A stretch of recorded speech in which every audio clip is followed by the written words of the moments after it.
green light. Go, go, go.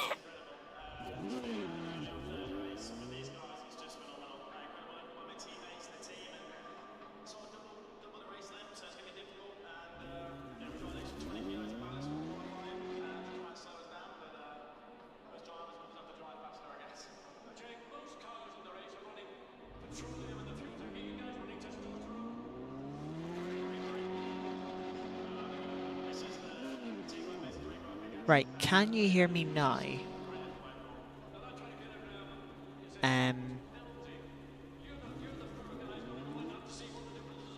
I've changed some settings. Yes. Yay. Okay, that's something I need to look at after stream. I tried changing some settings, because when I stream, I also record the stream in case I want to edit highlights out of it, whatever. But so I tried to do something that separate the audio tracks between the game and myself. And what I thought would work apparently isn't working. So yes, let's get out as we have a qualifying session to take part in. I don't want to wait too long because people are getting around the final sector now, and I don't want to get caught up in their first flying laps. So we'll get to the end of pit lane here, get started on our out lap. We'll get 7 laps I have fueled up for this qualifying session. And we will definitely talk about track limits here at Paul Ricard. Since muted, welcome Zav Kiki. Early as always, good to see you two around.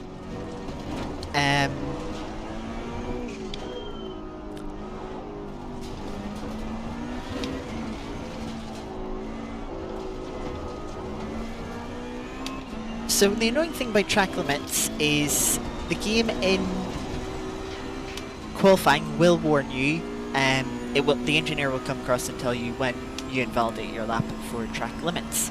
In practice, it does not. So the only way you can figure out is by the lap time indicator, which you're probably wondering, where's the lap time indicator? On the HUD. I've that bit turned off, so yeah, in practice I don't know when I've invalidated a lap, so it's a bit annoying, but then also having that HUD element on, I find it's just... it crowds the screen a little bit. So I prefer to have the HUD element off, even if it is a bit less information. Usually it tracks most tracks in the game. It's very easy to see where the track limits are. Paul Ricard, it's a little bit different. Hello Molly, welcome to the stream. We're just starting our first flying lap in qualifying here.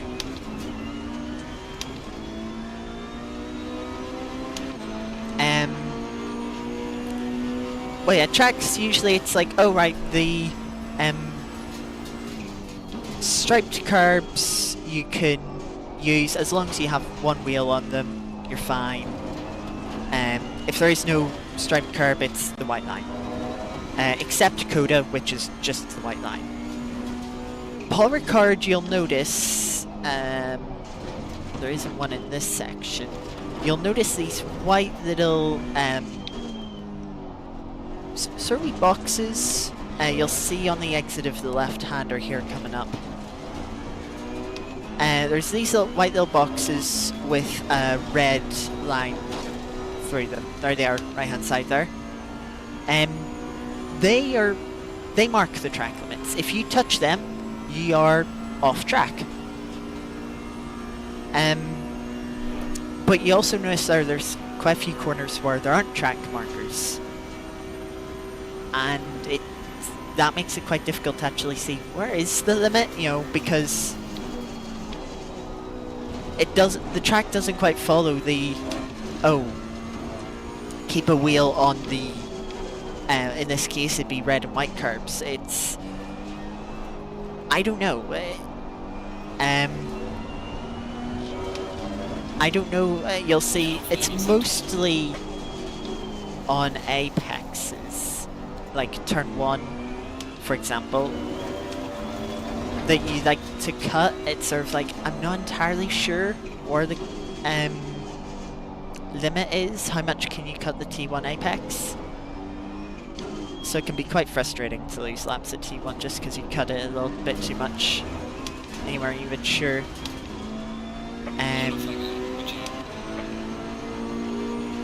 About how much you were cutting.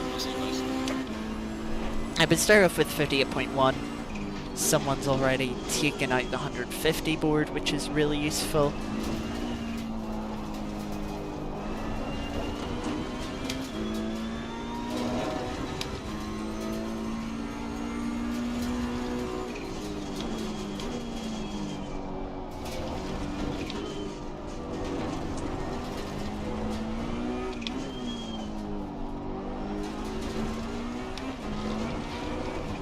You do have the yellow little bollards, but they're just visual indicators of where the apex is. They don't actually, you know, you see they get hit across the track. They're not there anymore, but you know, you can hit them and you won't validate your lap. They don't mean anything.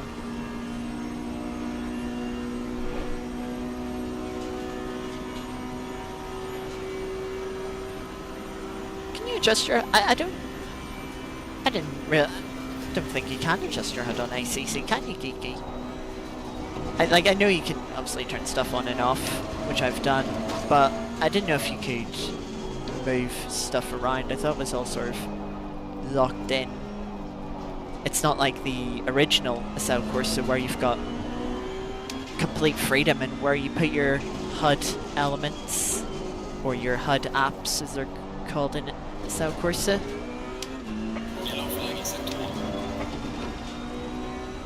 And so then, you know, on AC these days, everyone runs pretty much their own HUD, their own apps, and they're, you know, all paired together with their own layouts. It's nice to have the freedom of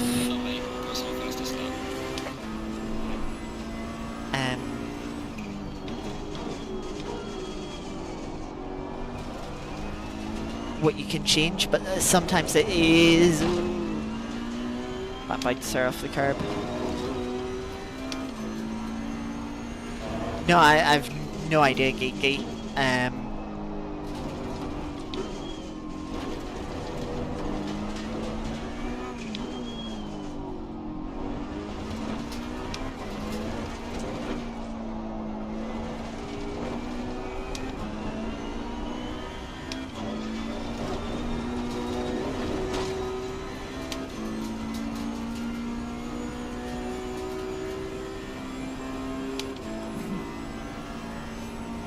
But yeah, it can be a little overwhelming in AC because you can have so much choice.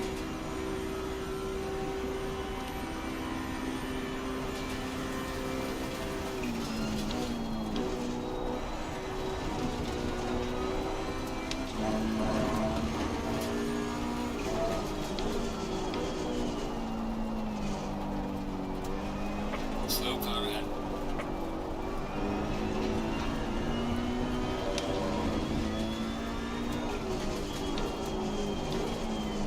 Yellow flag in sector 1.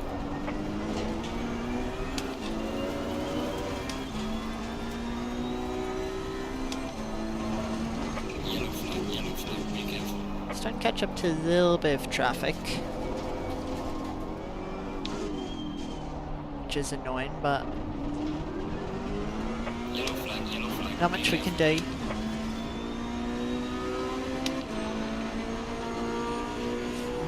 Geeky. A 13 safety rating now.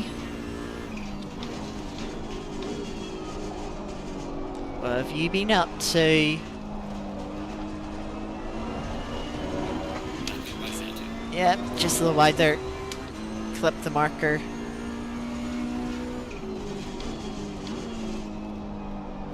So we'll abort this lap on the straight. Just because there isn't really a good place to let anyone through in this section.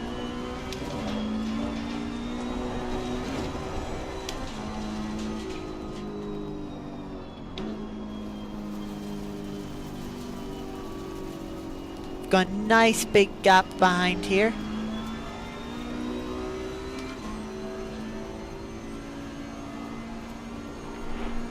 So since we're catching quite a few cars which might start backing each other up, just make sure we get a nice gap. There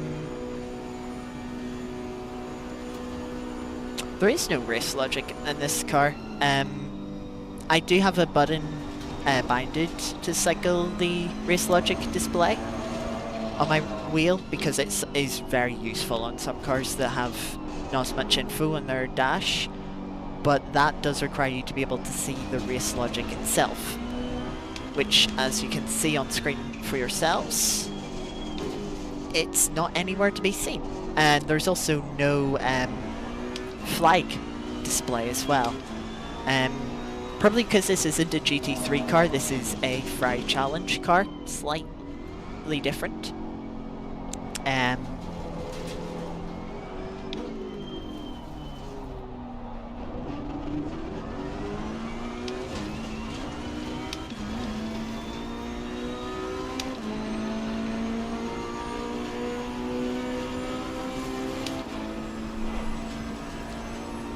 Yeah, let's see if we can improve on our quality time.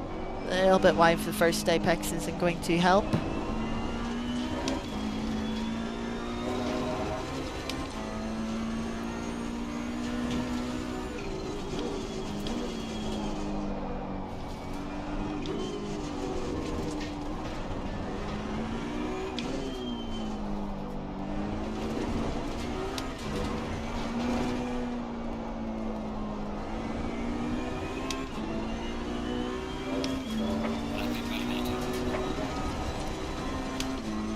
I didn't realise I could cut that, but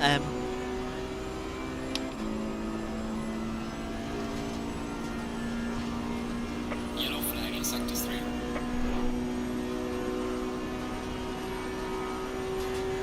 I can't remember, it's been that long since I unlocked all the ratings. I can't remember if they start you at 0 for safety rating, or if they like count it in the background as you're unlocking your other ratings and then eventually just, oh right, then eventually tell you what your safety rating is.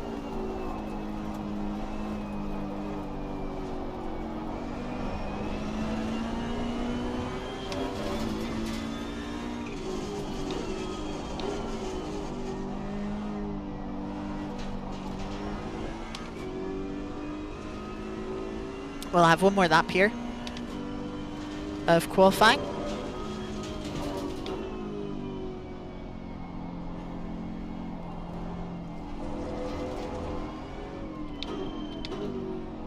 Yellow flag ahead, be careful.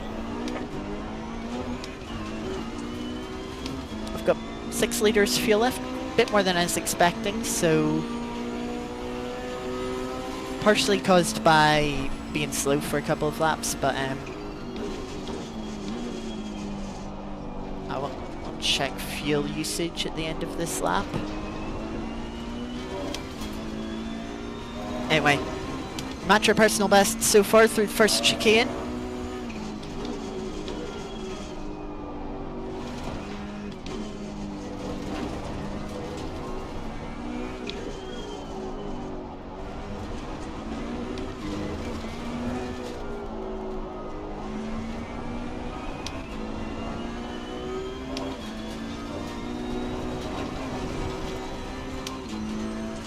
Two tenths up now as we come on to the Mulsanne, no not the Mulsanne, the Mistral straight.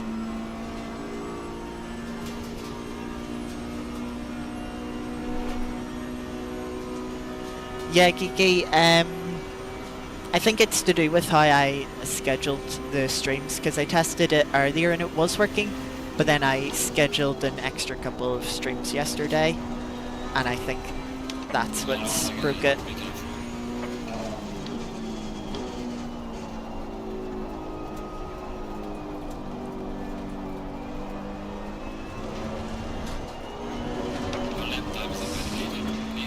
A little bit wide there to invalidate our final lap, being 2 tenths up. Go finish this lap off just to see what it'll come to, or what it would have come to. And also to help get a Be careful there. fuel number.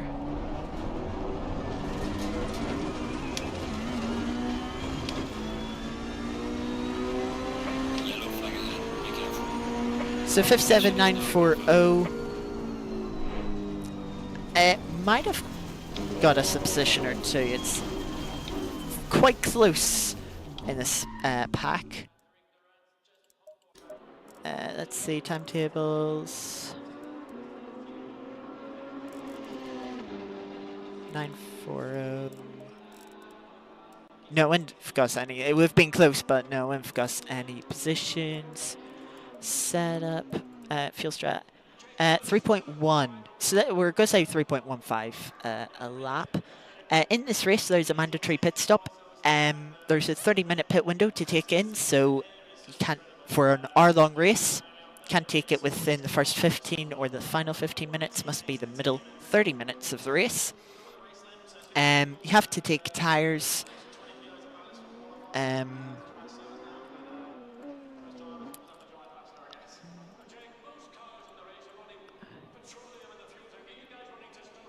So we might get 31 laps in. So 31 times 3.15 is 97.65.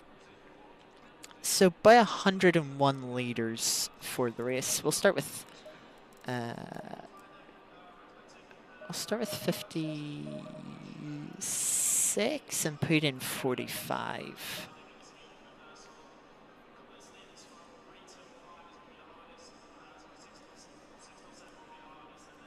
Yeah,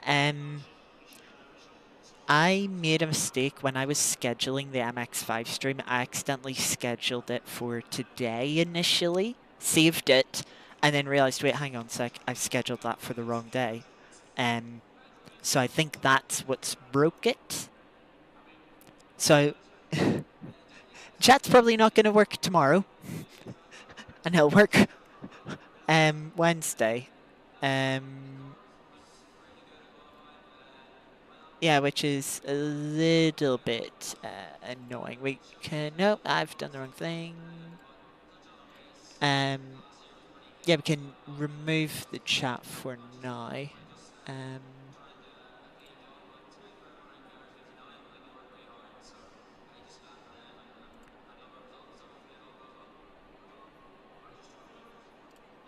I want to check something, because after this race, so... if you've been watching the videos, you'll know I've done a few races on the LFM service, now that they've started doing SL Corsa races. I'm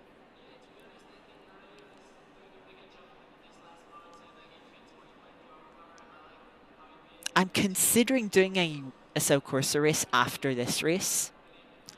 But with the time that this race finishes, I need to be signed up for that race or signed out of that race before I start this race. Otherwise, it'll be too late to make a decision later.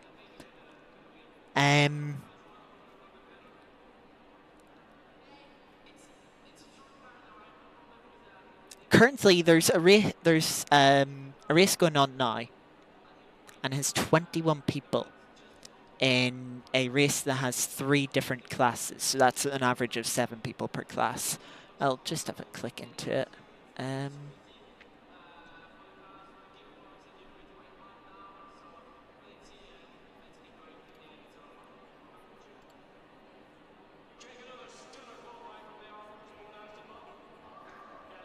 LFM was someone tell me. Yeah, 21 people. If there's only like 20 odd people, it's not worth it. I mean, the Spa races had 3 splits of like 35 people each. 35, 36. Which, you know, across the 3 classes means you got at least 10 people in each class. You know, but let's say 12 people each class. With only 21 for the whole thing, which of course we make one split across the whole field, you'd have a much bigger field spread and a lot less people.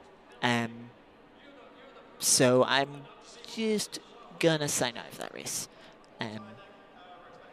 Would have been nice to have rolled into it, but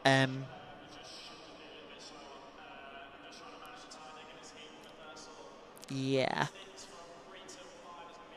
Sort of, LFM initially, those sort of spy races as part of an alpha test, and so they only had 5 different series going on throughout the week.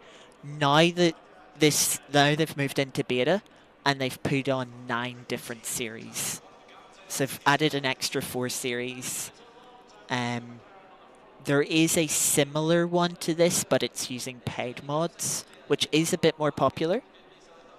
But the start time doesn't work for me.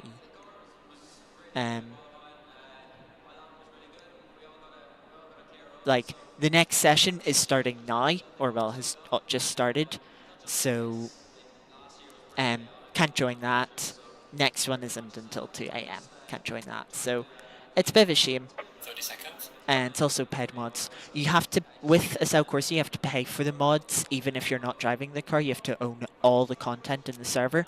So even if you're only driving in the top class, the hypercar class, you still need to own the LMP2 car, all the GT3 cars, and same for them classes. They've got the LMH cars, which it's kind of nice, that you have to support them. The modders, they're putting a lot of time and effort into making these cars that are honestly just as high quality as base, if not higher, better quality than the base Kunos cars.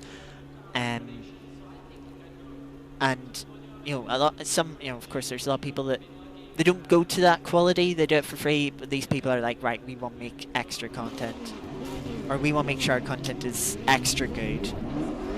It obviously takes time and effort. It's worth paying for.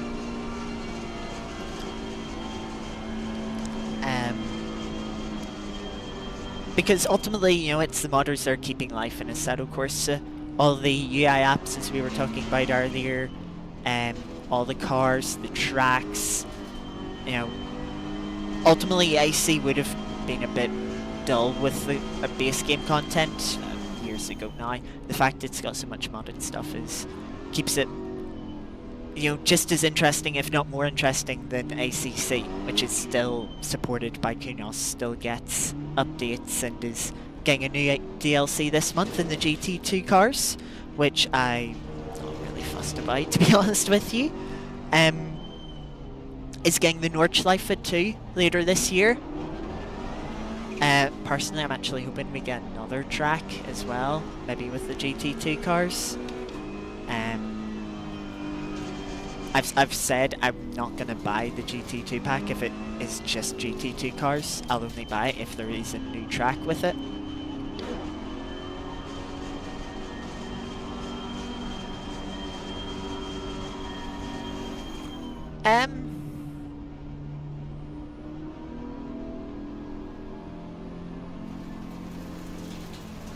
I mean, in a way, Zav, maybe, but GT3 has more manufacturers in it, and it's the more established class out of the two. Like, GT2 is sort of something they're just bringing back now. Like, yeah, it used to be a thing, but the new incarnation of it isn't really, it's a bit different.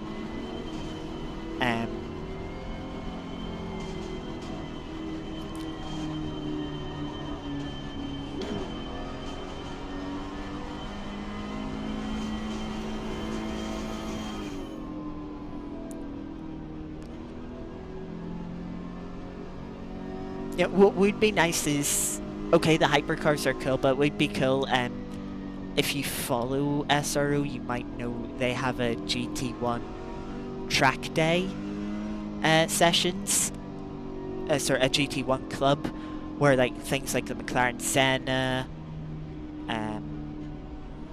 I can't remember what sort of other cars you find at those track days, but a load of those top tier, they have a track day session for the owners of them, It's not time. It might be timed, but it's not like competitive. It's just sort of showcasing the cars and letting the owners drive them. So we're having those cars actually race at Le Mans, and then having actual GT2s that sit in between GT1, GT3 pace-wise, and then the GT3s I think would be very cool. Fortunately it doesn't quite work that way. GT2s, because they don't have as much aero as the GT3s, I think are slower on a lot of tracks, kind of like the Ferrari Challenge here that we're driving.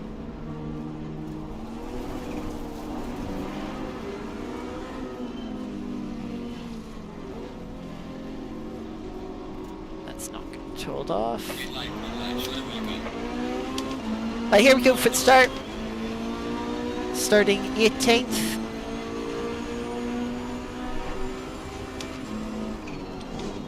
Clear on the right. Where are they on the brakes? Car on the right. 2 cars on our inside. Gotta be careful of that. Clear on the right. I'm gonna just nip in front here. Car on the left. Clear on the left. Get to the inside here. Whoop. Light in front of the car. Seen that a little bit too late. Slow car ahead.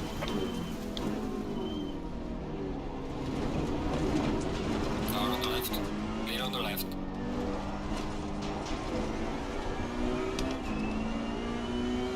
Well, as bit of an unfortunate start. Let's see, 10 seconds of damage. I probably will repair it just for the sake of it.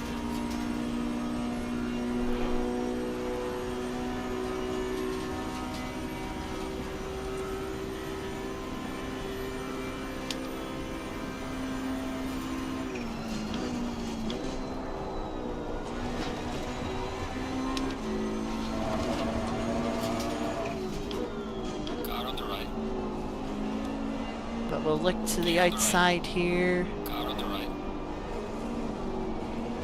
Clear on the right. Pick one place up. Clear on the right. Really bunched up there on the inside, Car but on the right. Clear on the right. we'll still pick up another spot.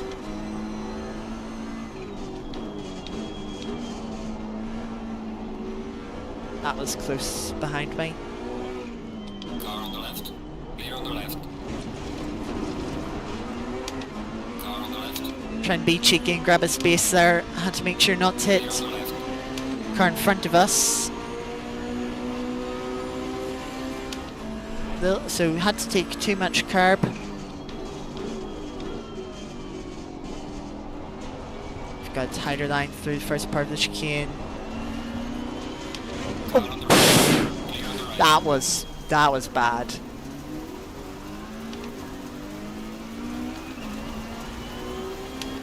Yeah, that's a yikes for me. Tried to get the run on the outside and just misjudged it.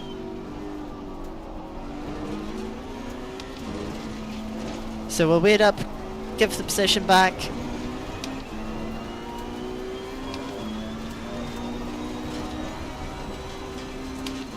Yes, murder, Zav.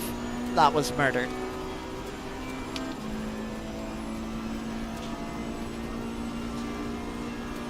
It's really distracting how the bonnet is just sort of flapping around now.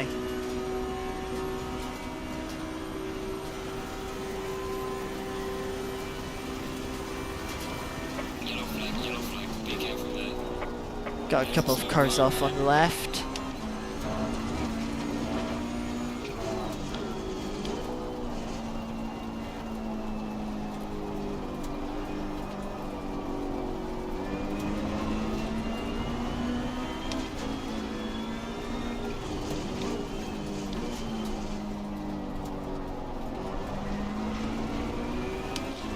Take a wider entry, try and carry more speed on the exit of the corner. Car on the left. Clear on the left.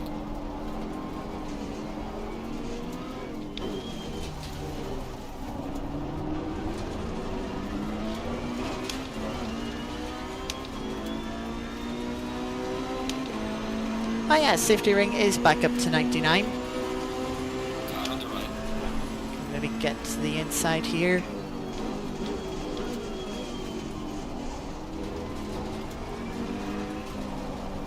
Clear on the right. We get cut back through the second part. Clear on the left.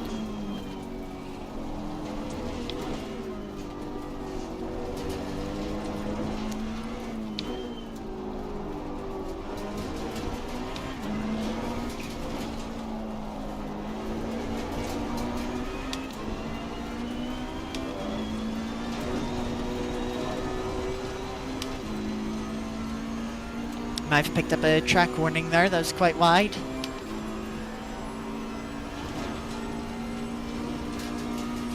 We'll stick in their slipstream, see if we can get a run. Might not be able to with the extra bit of damage that we have.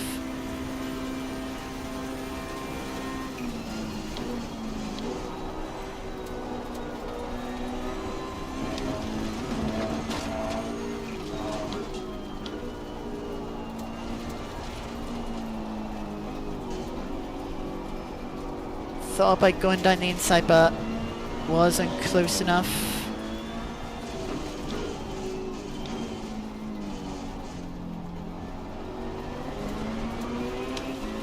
Car on the left.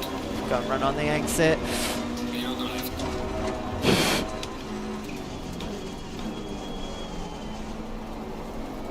Wanted to try and keep it side by side, but couldn't quite on the curb.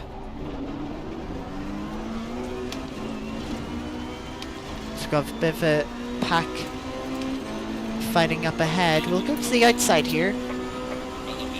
Try and see if we can get to the inside of turn 2. Braked quite early. Clear on the left. Just too tight a line on the second part of the chicane.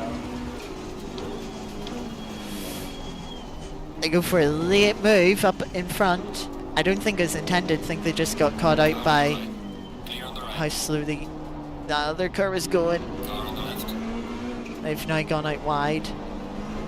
Clear on the left.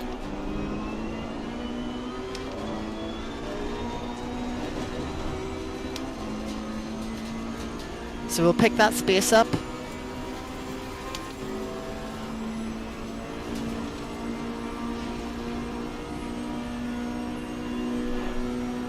Quite a few geeky. We started P18. Car behind's got run. There's a slow car behind. Clear on the right. Yellow flag, be careful. They've both gone in too deep though. Car on the left. Clear on the left. I'm trying to get to the inside. Holding me very tight. Clear on the left.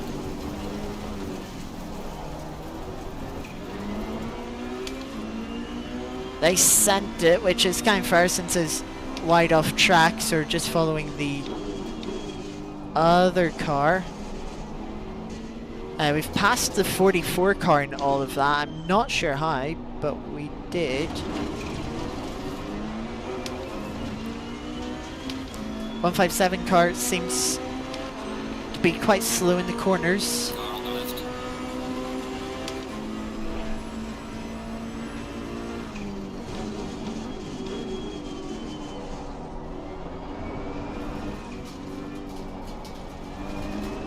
Clear on the left.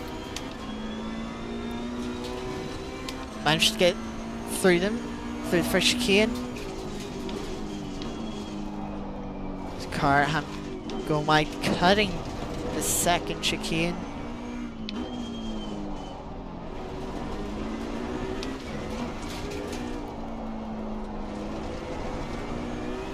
They'll probably take a track warning for that.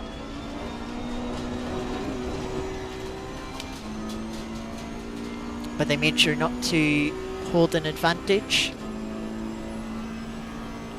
I think Kiki was saying maybe about pitting early, go for clean air. We have to wait till 15 minutes into the race, which is another 5.5 minutes. I might not, just because it is... Car on the right.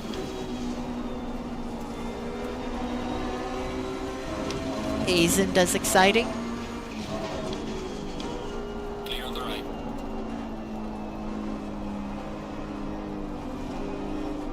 Car on the right.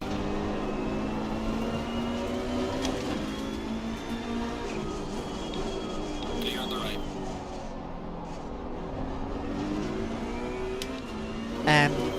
But we'll get into 27th with a long move around the outside to then get the inside in the end.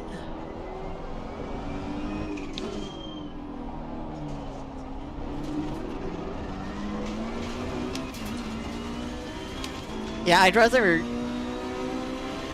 pitting early is definitely the better strategy from here to get a better finishing position, but I'd rather try and pass people on track. That might be a track cut, I'm not too sure. Nope. We'll take that.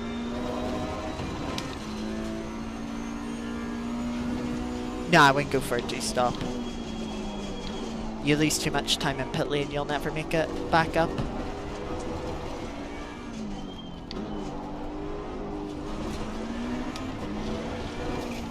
And we have our first drive-through for track limits.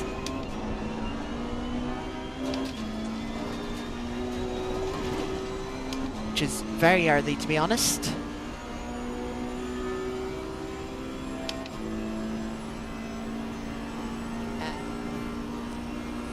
I just don't think you'd make the, what, it'd be like 40 seconds in terms of with the damage. If I made an extra pit stop just to repair the damage, I don't think I'd make that back up.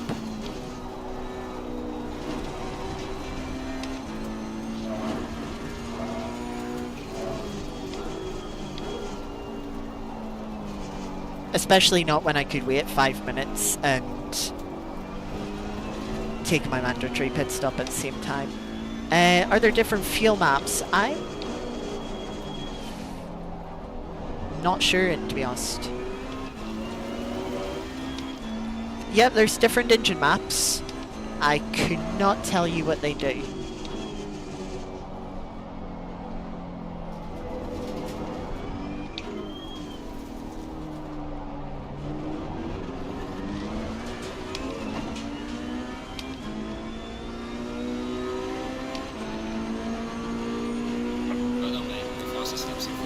I mean, this is just one of those tracks where it's easy, really easy to pick up warnings without realizing that you're breaching track limits. Car there in front had a slide.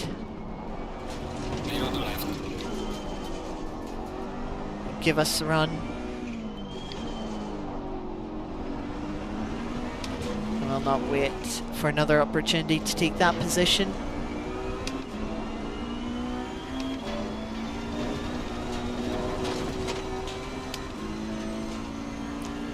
This is the Ferrari Challenge, specifically the Ferrari for Idiot Challenge. So it's not quite a GT3 car. Of course, it runs the Ferrari Challenge series in real life. There's an American series, a European series, and there is an Asian series. Then every year they all come together at Mugello to do one final combined round. And sort of a best of the best race. Which is quite cool.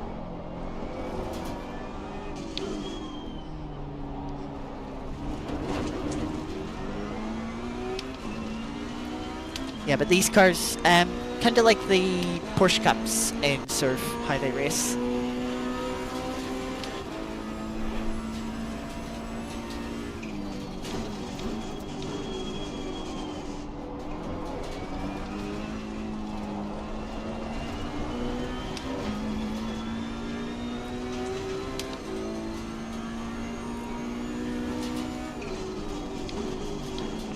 Anyway, we're closing onto the back for our next, you could say, victim.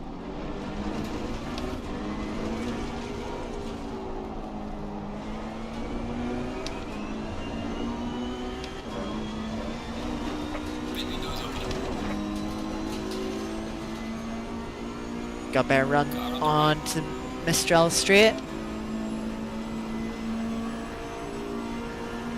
Doesn't look like we have the speed, probably from the damage. We'll tuck back into the slipstream. Trying to stay as close as we can.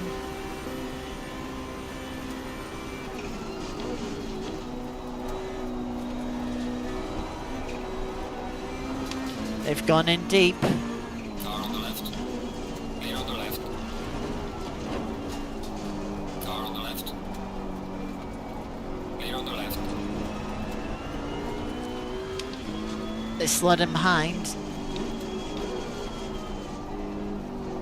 And allows to take the position.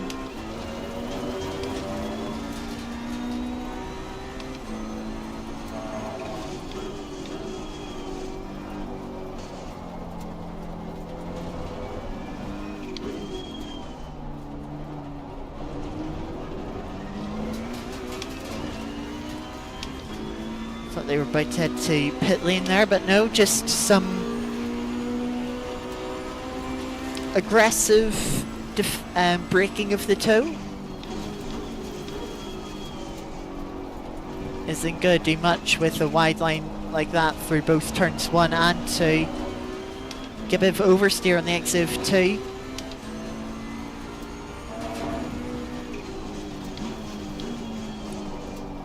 And they're deep into the second chicane. Have to bail on it.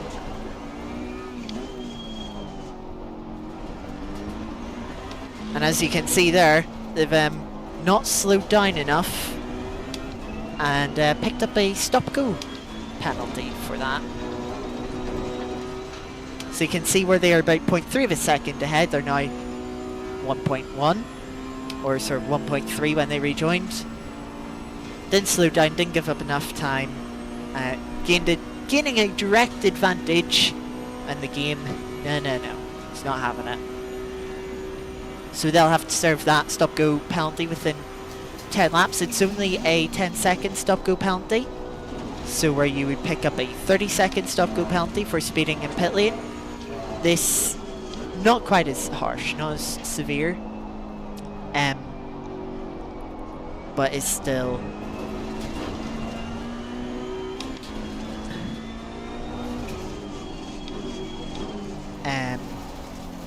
still very race ending, I would say.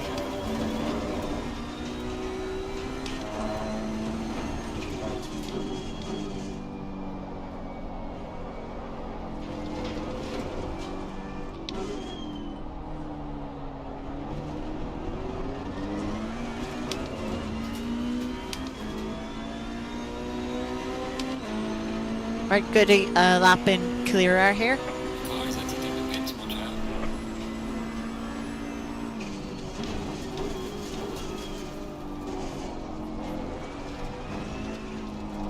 Let's not hit the lapped car coming out of the pits.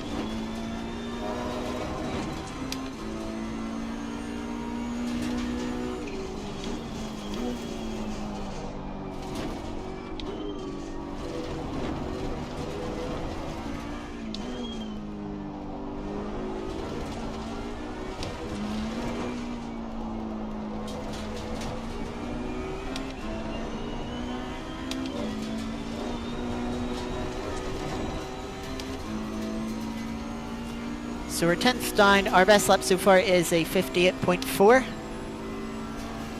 I am gonna pit this lap, so let's make sure fuel pit strat is ready. It is indeed. No suspension damage to repair, which is nice.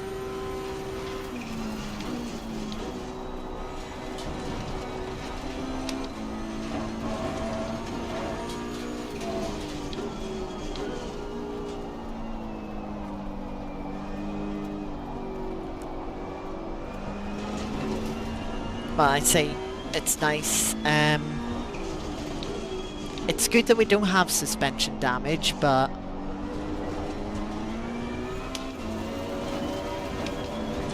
yeah, left rear is quite warm. I'm not surprised. I'm not surprised with the 3 right-handers in that start the second half of the lap. So yes, we'll take to pit lane. We've got an early pit stall. I'm a bit early there. Yeah. Cost ourselves a bit more time there. That's quite a few seconds. But yeah, 42 second stop. We'll lose 12 seconds to repairing damage. Should still come out on the lead lap, hopefully. Hopefully. That would be nice. But yeah, then we can try and hunt down, gain some of the time we're losing, and hopefully make it back. I'm just going to take a quick drink before the pit stop ends.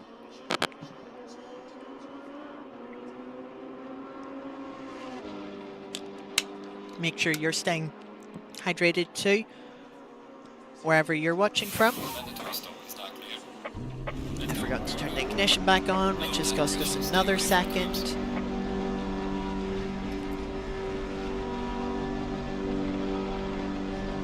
It's going to be close here with the leader.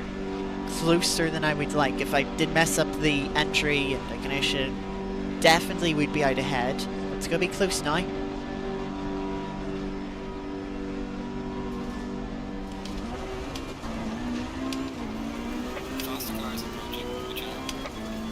Yeah, leader's got us.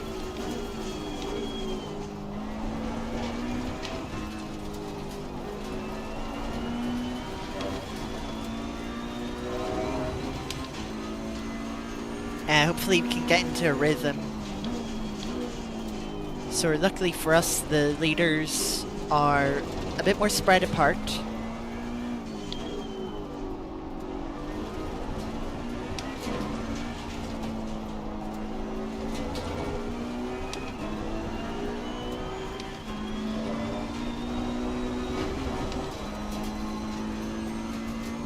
So it's not like we're gonna have to let a train of cars through.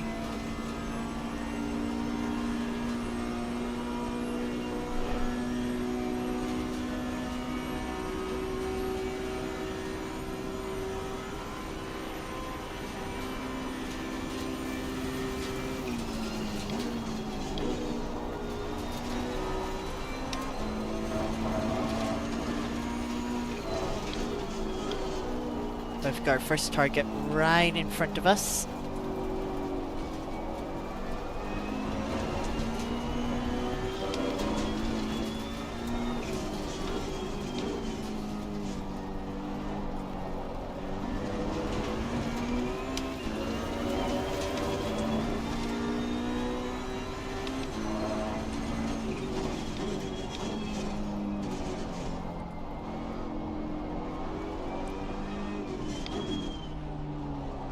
Sounds like something's scraping. I honestly don't know what it would be. Maybe the splitter might be scraping on the track. But honestly, first time I've heard anything like it in this game.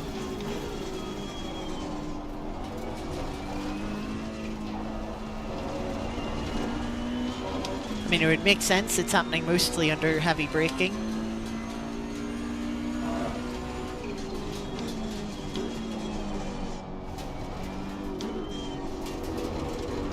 I don't know how well you can hear it on stream.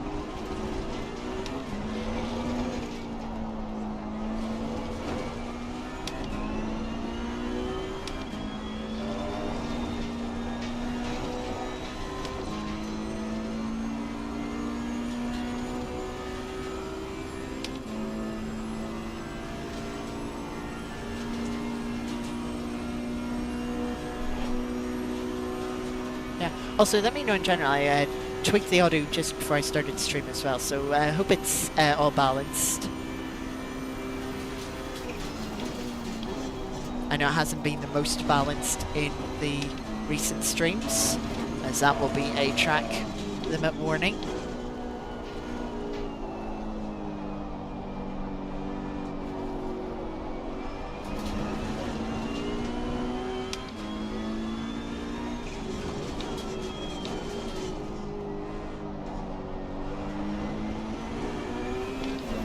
Start putting pressure on now.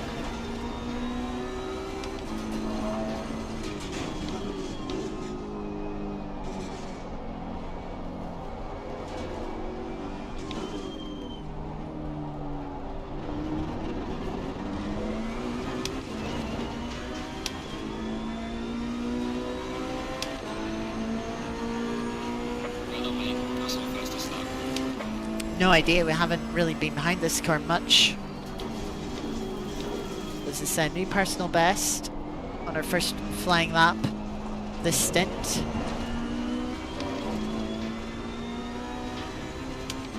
Only a few tenths quicker than the car in front, so might not be a easy pass this.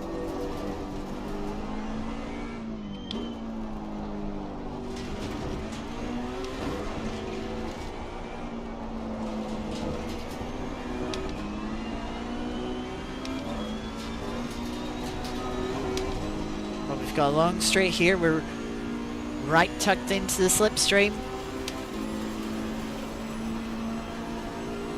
Pull out as late as we dare. I think we might be close enough just to get a distant draft from the car in front. I think we're a little too far back from that, but we've got good momentum here. And they have to back out. So we've got the position there fairly easy, which is nice.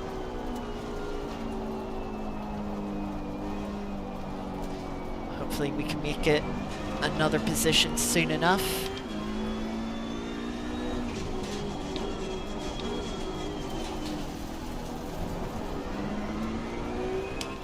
A little bit of lag there.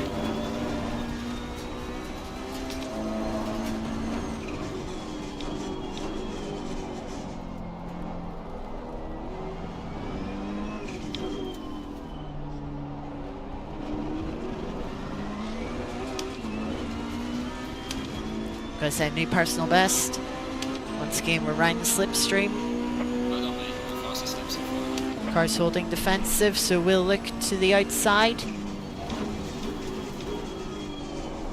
They're on a really tight line. Car on the right. Clear on the right. Weren't quite able to get a switch back or commit to the outside there.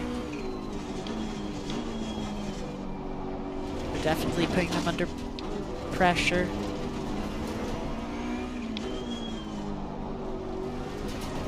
Car on the left. We've got to the inside here.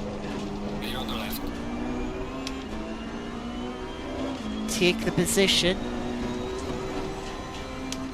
And we get a good exit onto the straight. Because of course we're going to be giving off a good dose of slipstream to them behind.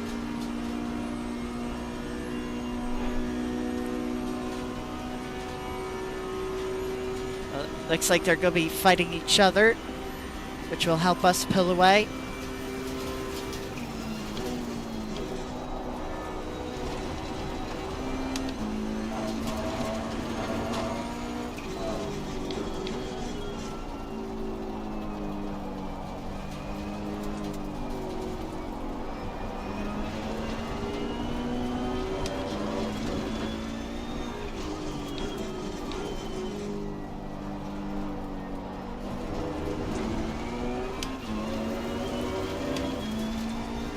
Now let's see if we can go chasing any cars in front.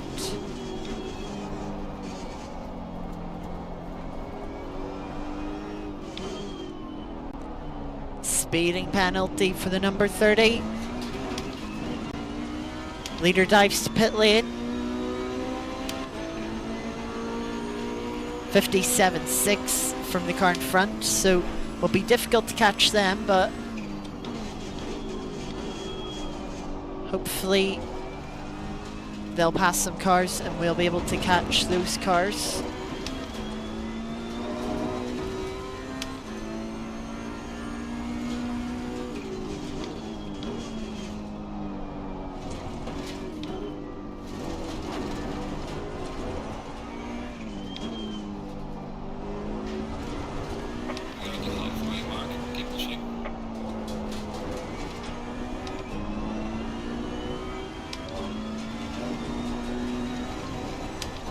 As we hit the halfway mark, I expect more people to dive to pit lane. You can see pit lane quite busy at the moment on the track map, as we see a change for position up in front of us.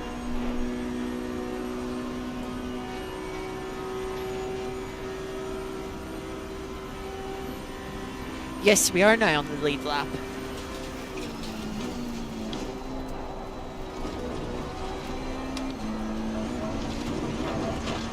That was close.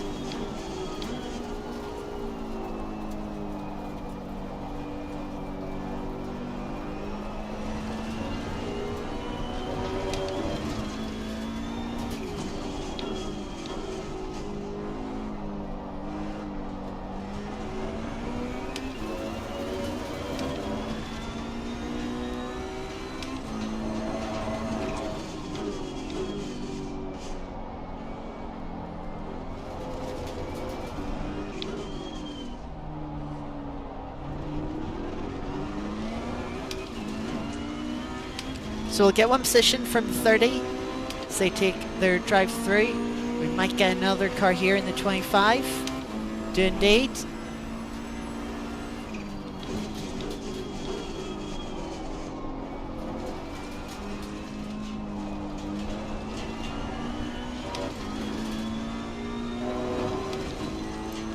We're unable to tell from the relative if there's any more cars that still need to pit up in front of us.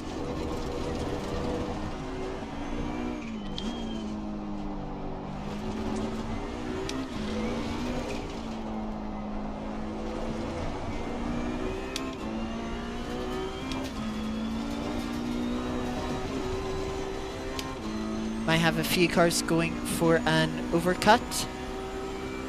As you can see, pit lane has filled up once again.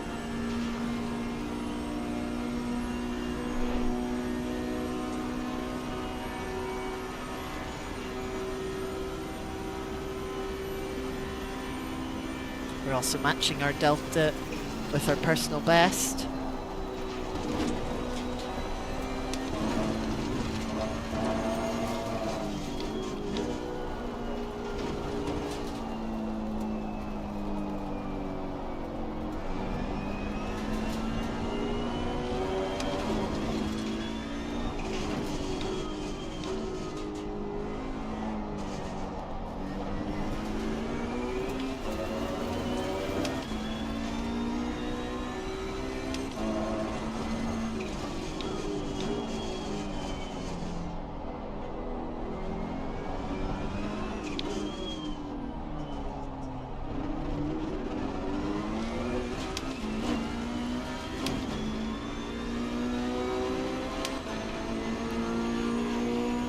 So a little bit slower, but still over a second quicker than the car in front. So we've got some prey to hunt down.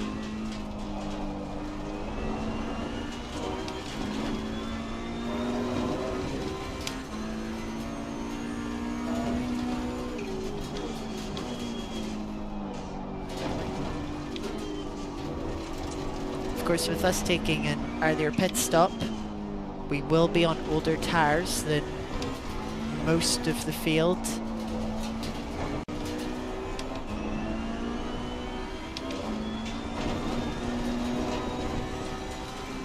Which will just make it a little bit harder to try and catch up.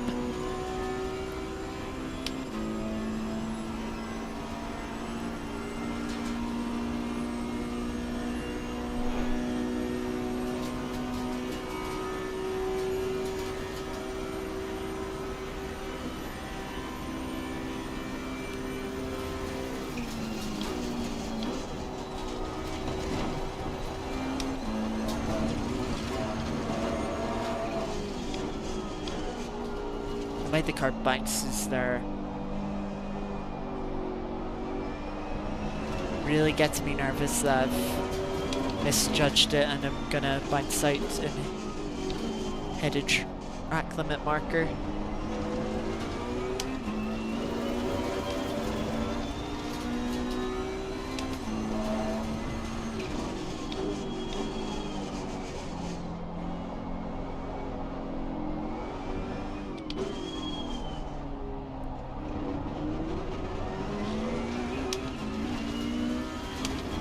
We have one car in the pits. It's the number 44 that we slightly murdered out there accidentally.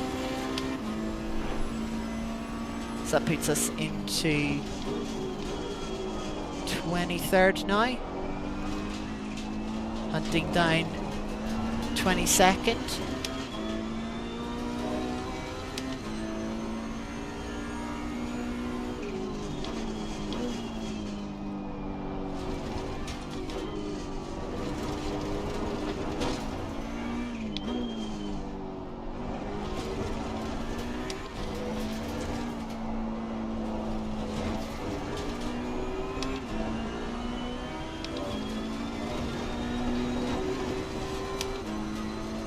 Many years of practice, Molly. Many, many years of practice. I mean, there was a time where I wasn't very consistent, and I realised that, like my dad was saying when I went car, yeah, like your lap times are all over the place. And I sort of like for a year, I just focused on consistency. And all of a sudden it just kind of clicked for me.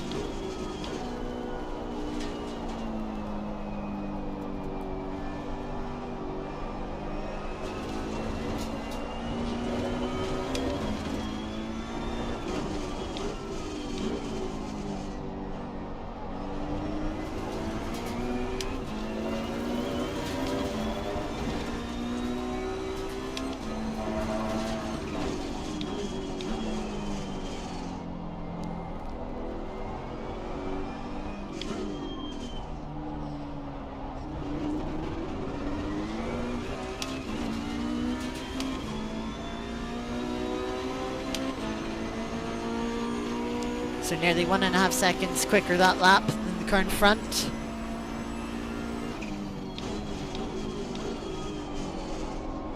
Maybe we'll get another slipstream pass down the Mistral.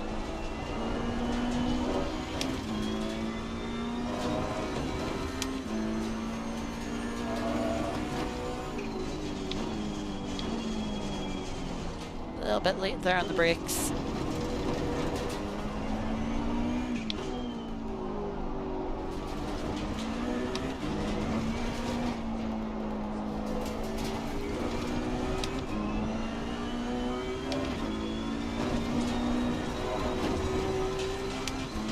The most difficult thing with these cars, I'd say, is just remembering your braking points.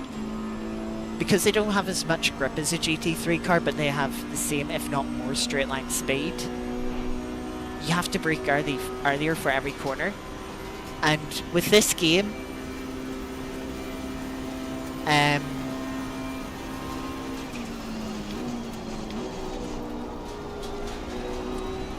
you do most of your racing in GT3 cars. And as such, those are the braking points you remember.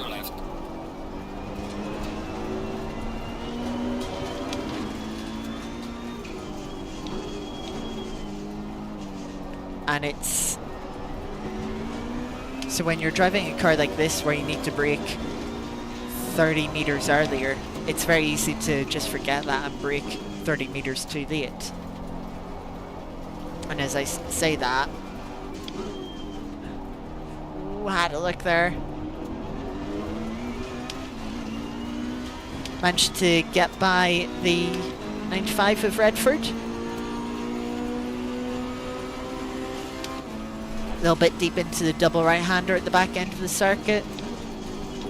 So we just slipped up the inside.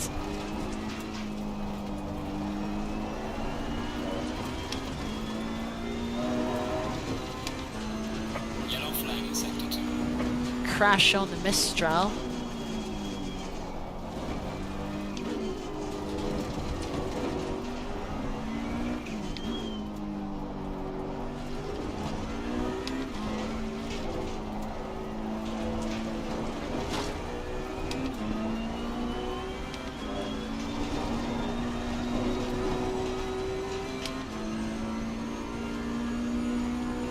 Yellow flag, be careful there.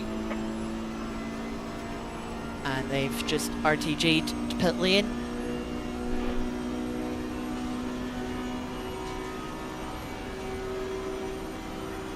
Now, unfortunately, we've got a gap of 6 seconds car ahead of us, but we're only about matching their lap time, so doesn't look like we'll be able to catch them.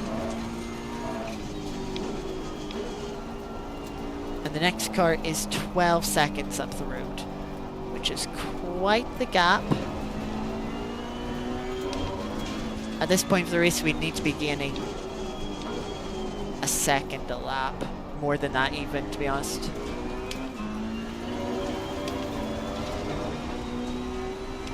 Though it does look like it is the tail end of a group of maybe about 4 or 5 cars.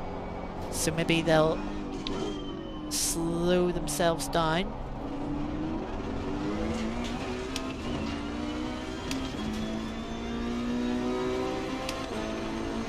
Gaining on the car ahead of sector 1.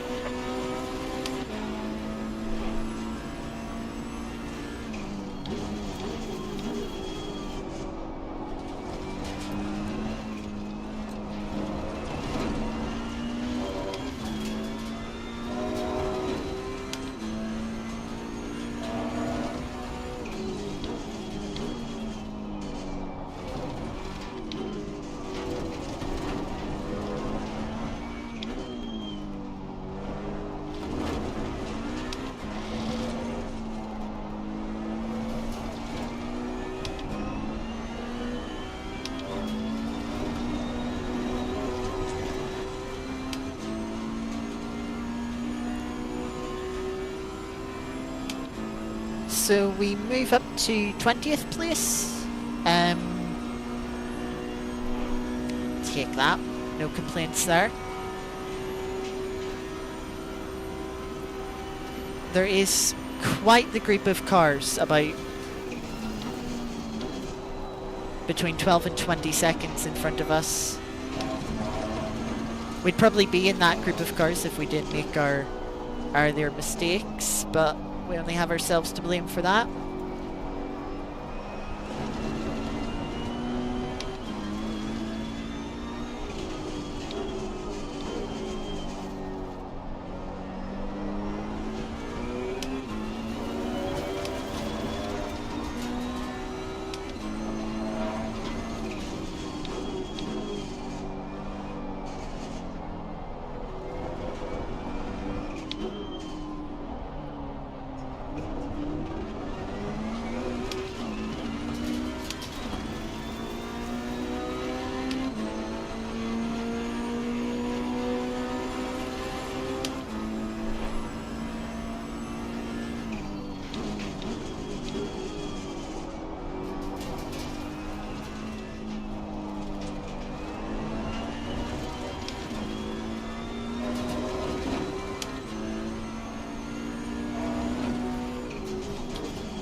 So this stage of the race, we're just starting to struggle to match our personal best time a little bit.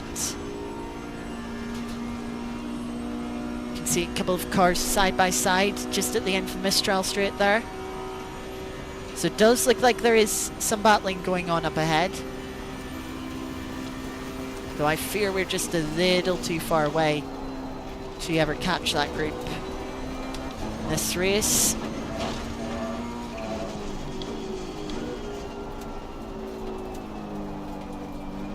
I thought we were going to get a track warning there, but we must have just missed those markers.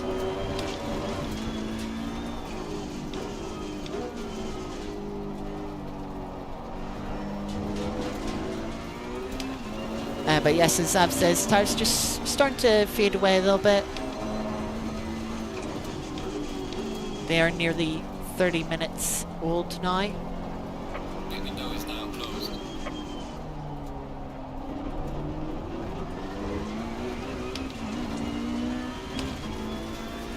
To minute 2's last lap for some of the cars. Closing to the car ahead of sector 1. So you can see some heavy fighting up ahead. If those times keep up, we can definitely have the opportunity to catch up, but something tells me that's very unlikely. You don't run about 4 seconds off the pace for 15 minutes.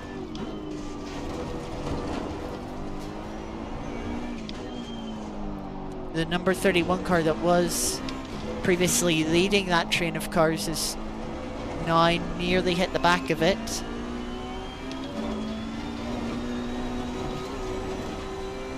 Mr. Kevin Boss in that 31 car. So probably acting as a bit of a cork in the bottle.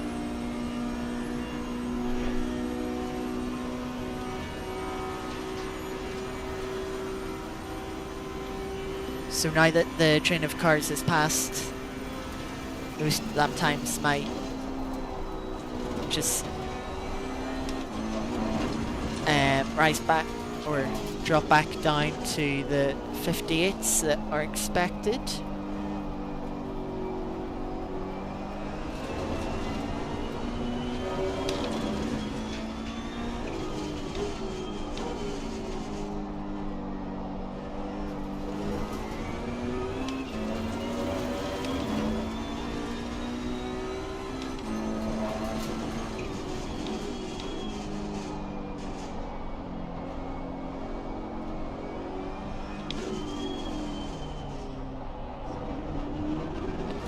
Final corner.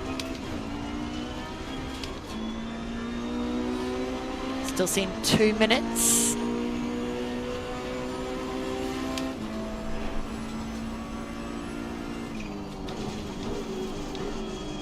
And now with Martins joining the back of that pack, maybe we'll see some more fighting.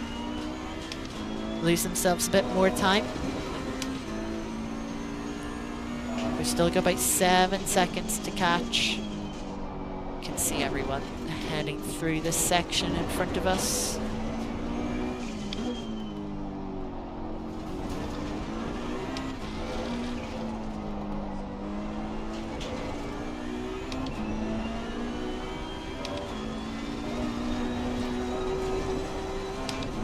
That's a warning?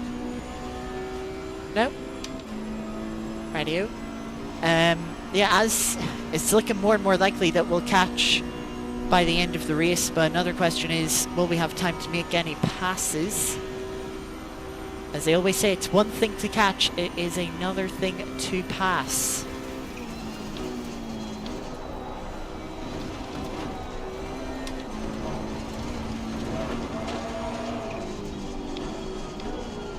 Definitely starting to flirt with the track limit markers a bit more now.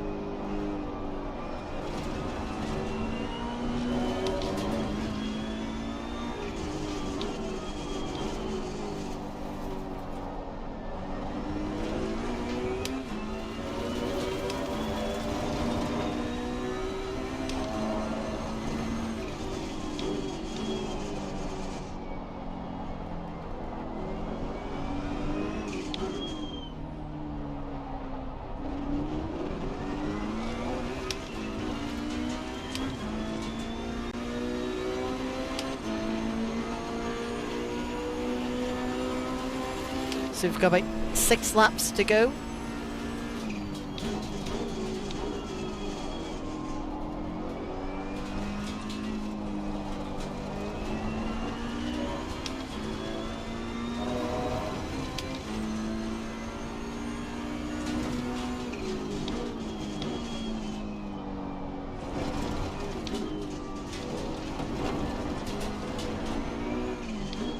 Maybe if we're lucky there'll be a 7th lap.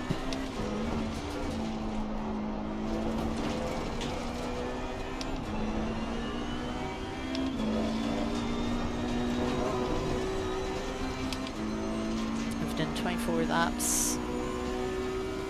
Yeah, I said it'd be either 30 or 31 laps. Leader crossed line with about 10 minutes to go, which certainly leaves it on the line. Looks like it'll be more towards a 31 lap race, as we're running sub 2 minute times. Leader should have a few seconds to spare when they finish lap 30, giving enough time to start lap 31. But of course, it is within their right to slow down and to end the race on lap 30. They'd only need to lose less than 10 seconds from their sort of optimal or average lap time, should I say, to make that the case.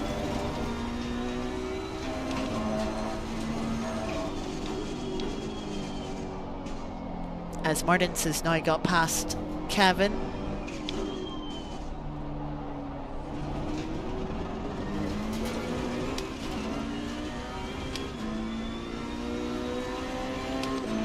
We gain another 1.5 seconds on Kevin that lap. Just over 4 seconds back now.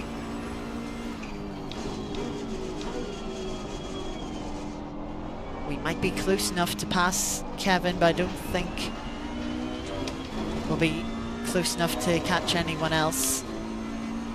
Gotta make sure don't make any mistakes so that we don't have much time to spare.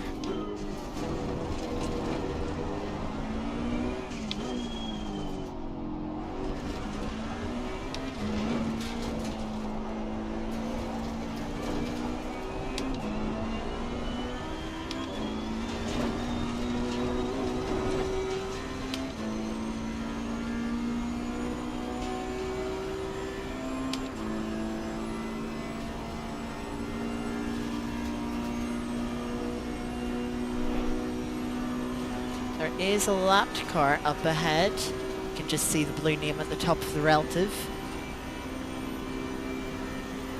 Of course, lapped cars are obliged to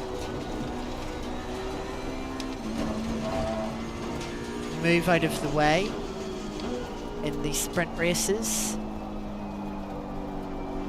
Doesn't mean they still can't cost those passing them a little bit of time.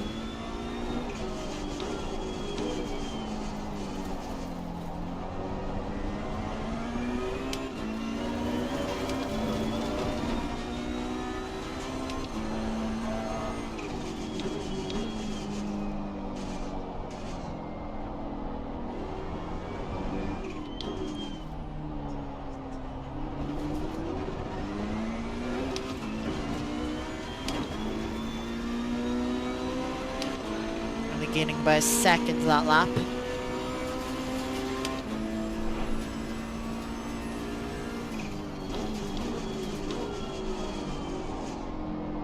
A little bit deep through turn 1.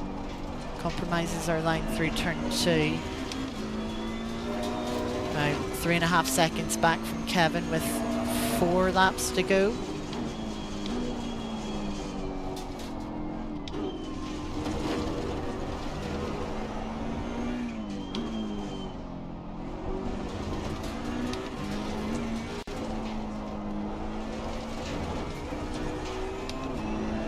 Cut the curb a little too much there.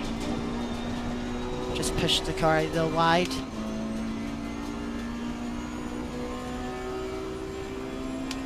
It is going to be a bit tight here.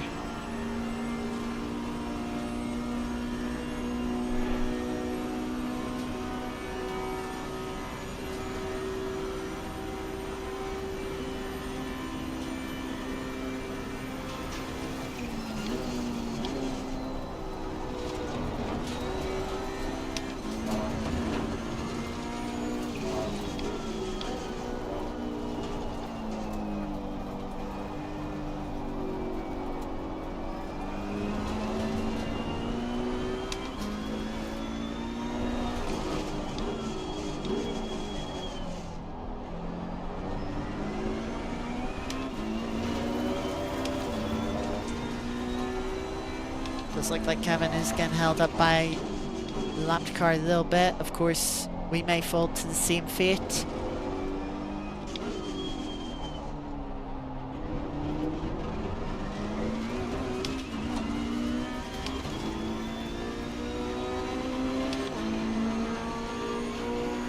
Still only gaining by a second on Kevin that lap. A little bit messy from us.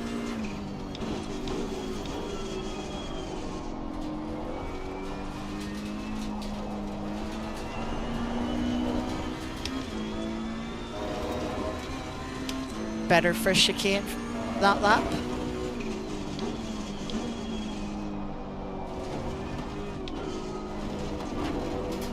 Oh! Drive through for Martin.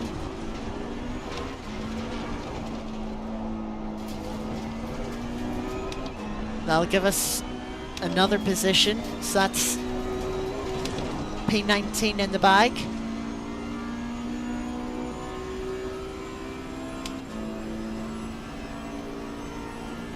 I have a feeling the leader isn't going to slow down. I think it put them in a position where they might lose the lead. So I think we should get 3 more laps after this.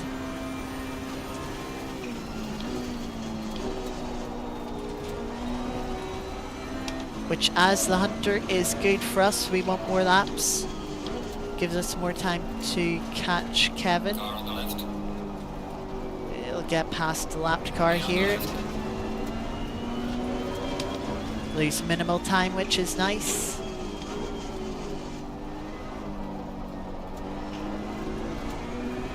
And 2 seconds behind Kevin.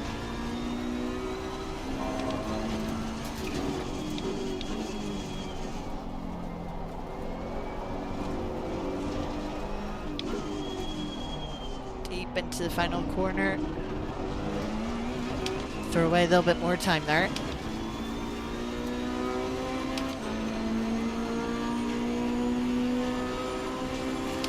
Kevin's picking up his pace a little bit. Once again, underlying fact that we can't be making small mistakes we've been making at the final corner.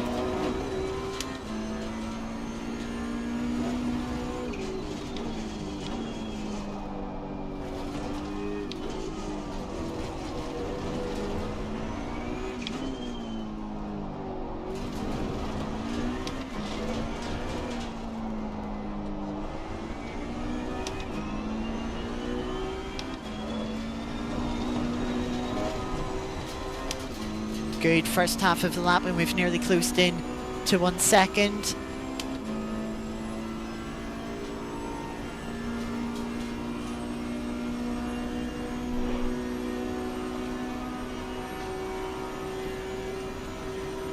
It's probably going to come down to the final lap, this one.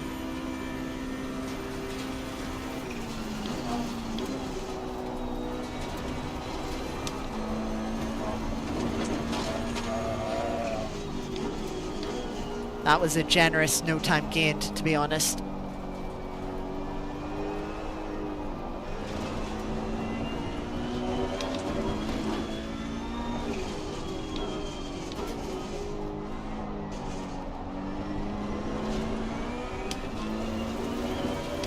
We've not got a track warning yet, so we can afford to be a bit aggressive, pick 1 or 2 up.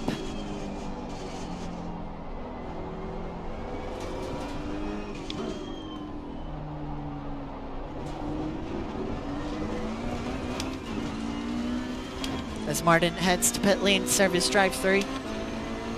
Gaining on the car, heading sector 1. Gained just over a second that lap on Kevin. Good opening sector here. We might be able to get close enough for slipstream down the Mistral. Game being very generous once again.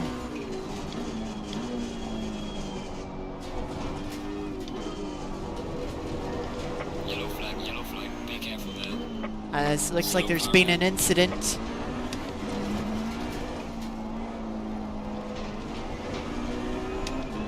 But we're round back of Kevin. He's a little bit wide through that left-hander.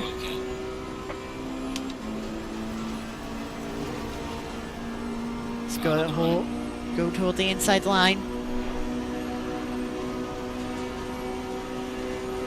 Hopefully we'll have the momentum to get ahead here. We're in front, but there'll still be a good over lap. And we're able to slot in ahead. Maybe we'll be able to pick up another couple of positions on the final lap.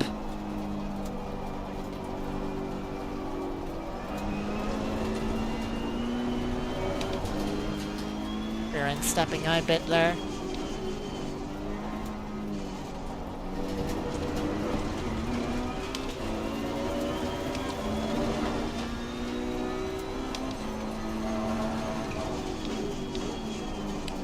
Very wide there from the 15.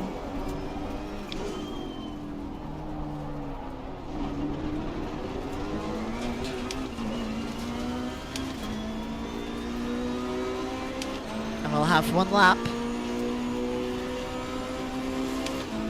to try and get P16.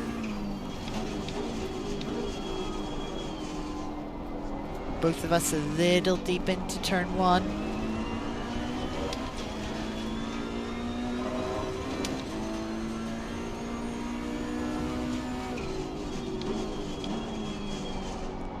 Later on the brakes there.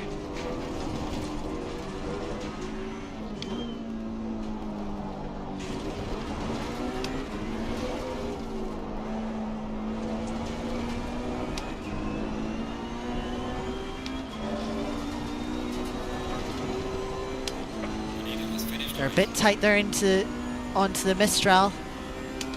Can maybe get a run in the slipstream.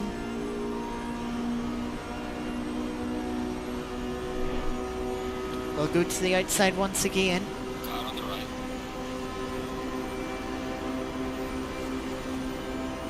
They'll be pretty much level. Clear on the right. Don't have the grip to hold it around the outside. Car bouncing on the curb.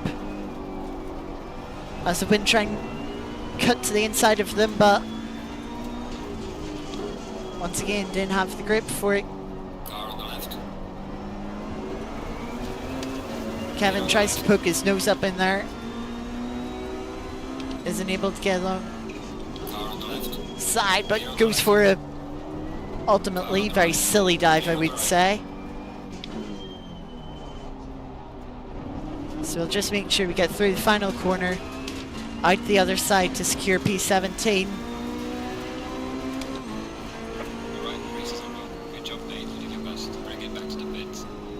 Nearly getting P16 there in the final lap after a penultimate lap incident. Brought a couple of extra cars to us, but yeah, after that start, to still finish higher than where we qualified is, yeah, very good. Very poor start for myself. Kind of wrong place, wrong time. But ultimately I should have reacted better. I think I had the time to react, I just didn't react well enough. Yes, I want to quickly check. It is way too late to sign in for LFM. I mean, maybe it's a little harsh. The main reason is I started to see the incident unfold in front of me, and then I looked away from the incident unfolding and focused on my radar for a moment, and then I looked back to see the car in front of me. If I didn't sort of look away from the incident, I would have seen that car spinning earlier and be able to avoid it. It was that look at the radar, focusing on the cars sort of that I can't see in front of me, they're behind me and alongside, that sort of made me miss it, which is my own fault. Yeah. I, Zav, I would say the radar is um like any racing game that doesn't have a radar should have a radar. I'll put it that way. It is crucial, essential these days on track racing. So as yes, as you can imagine, I'm very disappointed in Forza. Um, but yeah,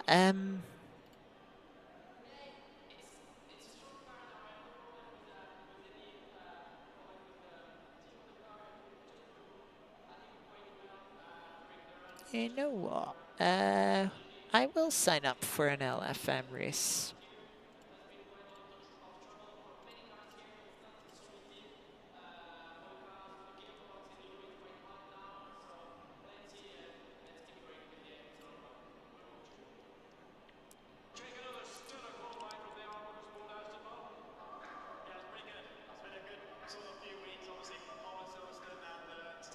Um, so yeah, that LFM race starts in 26 minutes. Is a Formula 3 race. We'll look at that a little bit later. But yes, P17, we may drop a place. Penalty rules in RCI are that if you take someone out, um, you can get 3 license points, which also gives you a 3-place penalty as well. And the results, so I dropped to 20th, but I give the place up, which means I would only get 1 license point and I'd lose 1 position. So we'd be 18th. So that is if the 44 car does report it, which they're completely entitled to. I, in all honesty, just fucked up. If it was me and as the 44, I'd report it. So yeah, it's not often I cause an incident, and I always feel really guilty when I do. So yeah, so we'll go to full screen cam. I will. So we will. But yeah, that was just my fault. We'll back out of this.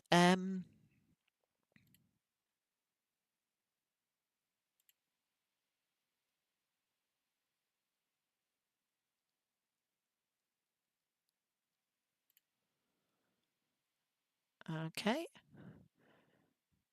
Just downloading a couple of updates on Steam.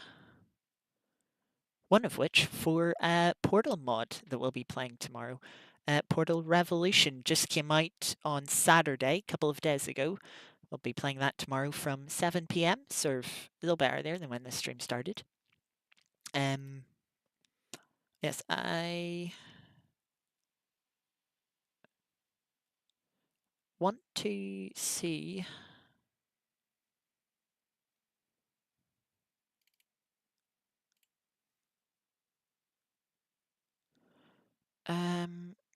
Is there anything I can delete? I can delete these files. Try and make a bit of space on PC so I can record the entire race that we're about to do, and also maybe save the replay for it.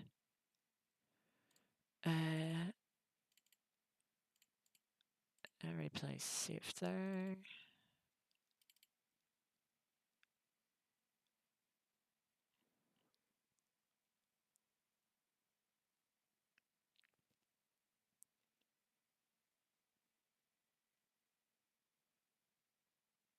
I'll have to keep them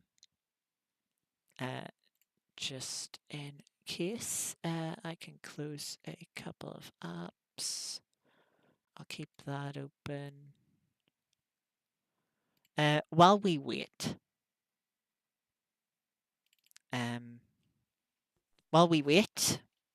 we'll do a bit of practice. But before we do a little bit of practice, we will get a sort of one of our daily rituals done.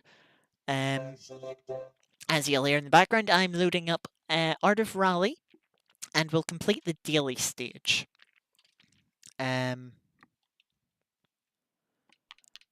So if we go to online events, just make sure it loads up the leaderboards. Yes, thankfully there was a patch recently for Art of Rally helping the loading. So let me just, we can transition back and Art of Rally. Daily stage, Group B at Germany, 7.1 miles on the tarmac stage. It's a bit of a long stage. Well done, Geeky. Falling asleep. Hope you enjoyed your nap. I don't know if it's up to you whether you want the race spoiled or if you want to go back and watch it yourself. I will say it was an interesting final lap. Interesting final couple of laps. So I would say it is worth a watch.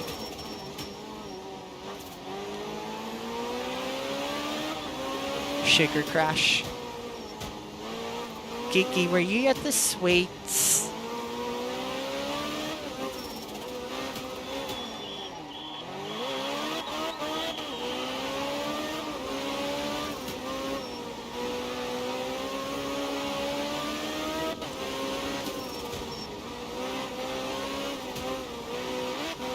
A little bit of a corner cut there.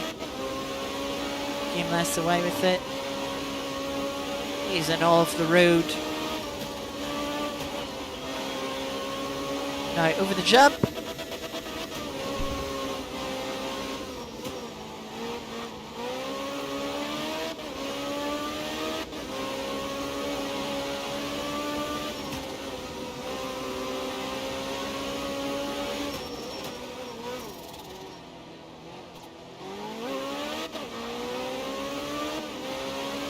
Not a great line through that hairpin.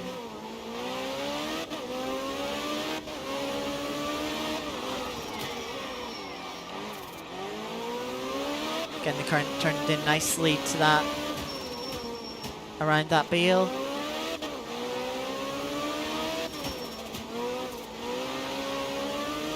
Very easy to make a mistake on these Germany stages with all the stones at the side of the stage.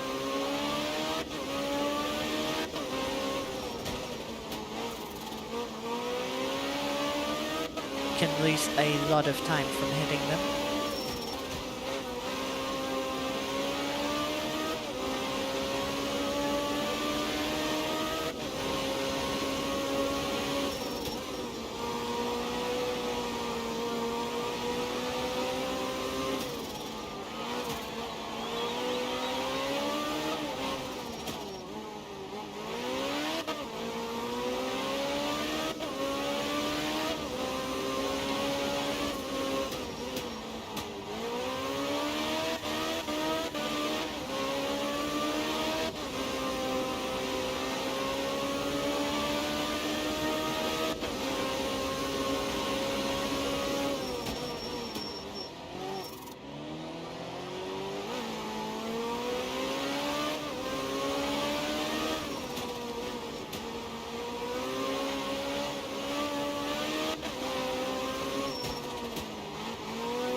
This has been a good stage.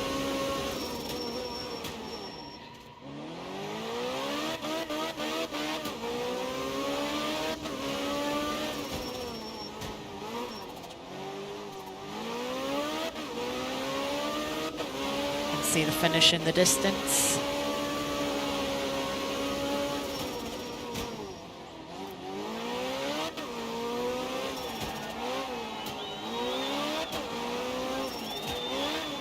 I'll say this, it's a good thing tie-dye isn't here at the moment. It began PTSD with all these 90-degree corners.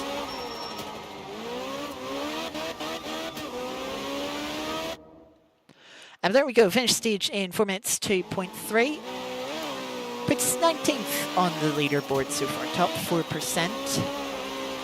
Now usually I would go back and look at previous results as well while we do this, but I haven't done Art of Rally since the new year, so there's nothing to look back on. But yes, now where does that leave us? 17 minutes before the our Cell Corsa race on LFM begins. I want to get a little bit of practice because I've not done the car track combo. We will switch back to Facecam. So, yes, we'll do a little bit of practice first. Make sure audio is balanced as well.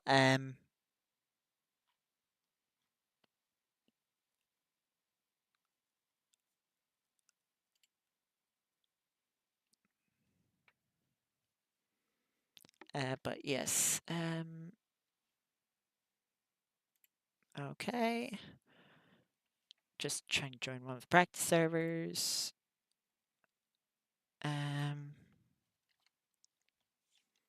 Yeah, Kiki, it's still 15 minutes away till the race server launches, so we'll just be practicing for a bit. So you go ahead.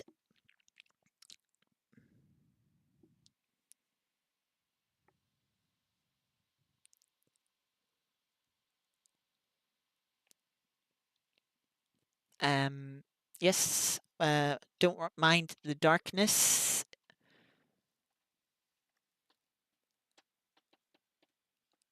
I'm just trying to put my controller back off to the side.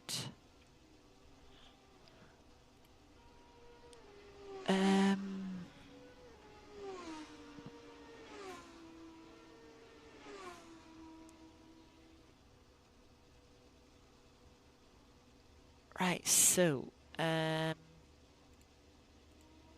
don't have a Zandvoort set up. Yay.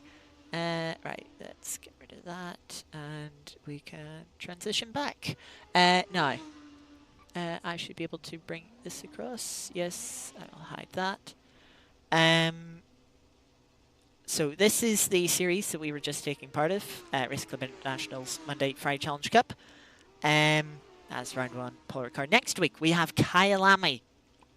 Kyalami, great track. So yes, looking forward to that. We'll have that next week, same time as this week. So mark that in your calendars. This race we're going to be doing is this. It is the Formula RSS, or the RSS Race Sim Studio Formula 3 car. It mimics the car used in the FIA Formula 3 Championship that supports the Formula 1 across the world. Nice wee car. Racing at Zandvoort. It is the older Zandvoort. It is not the new Zandvoort with the fancy bankings. We just have the old version in Cell Corsa, unfortunately.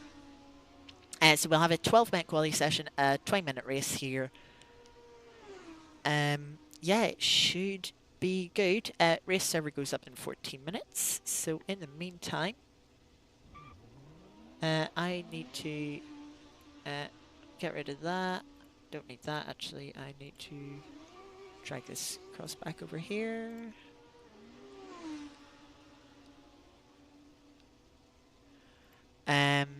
So yes, we're going to want more downforce for Zandvoort because it's a very technical track. And we'll just go and get a bit of practice done, change our camera. I like this view, gives me a little more visibility.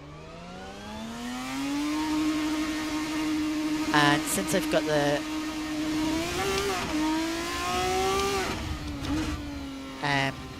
Sidekick app installed, which is the main app you see front and I say front and center.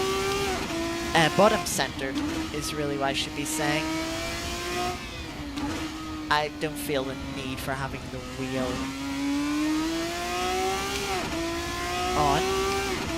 Now, an interesting thing with this mod is that there is a slight mod to this track to give it 30 pit stalls.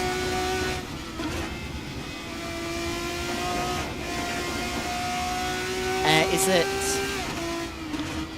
DRS is enabled everywhere, which is slightly different to the base Kunos version, but it is a worthy sacrifice. Means we get 36 people in a server instead of just 18. I mean, can you believe that some of Kunos's base tracks don't even have 24 grid slots? It's a bit silly, yes. Thankfully mods exist, and mods allow us to increase that number. Make sure you don't get too ambitious with DRS over the final corner.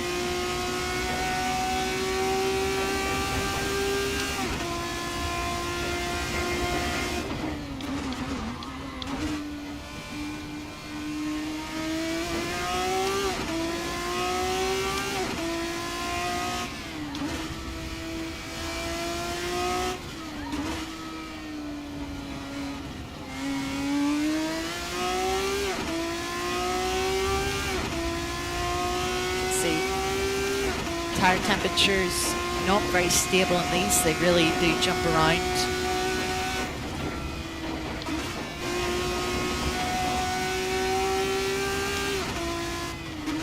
With all these high speed corners.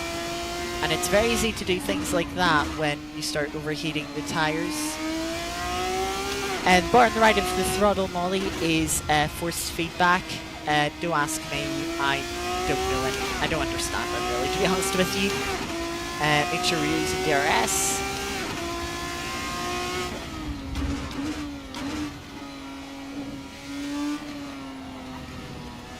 Yeah, it's just the force feedback. So when it's full, like I'm getting a lot of a high force in the wheel. When it's low, which you'll notice on the straights, it's minimal force.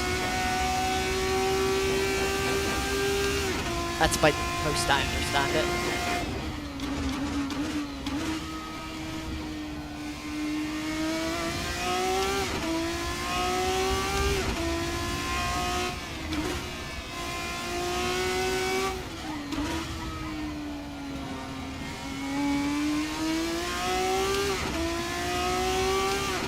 Gain a little bit of time here with extra DRS usage. Don't trust it through this part though.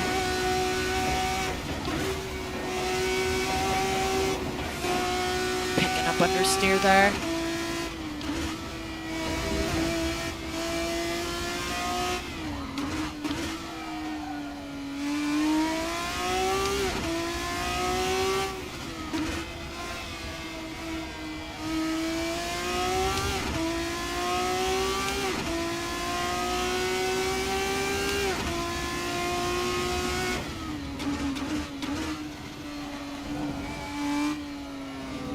We can see the left-hand side tires getting very warm.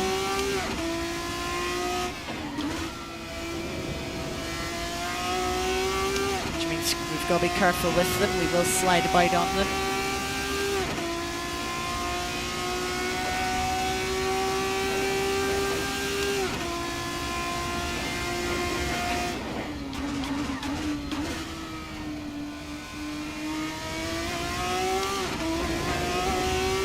Let's start to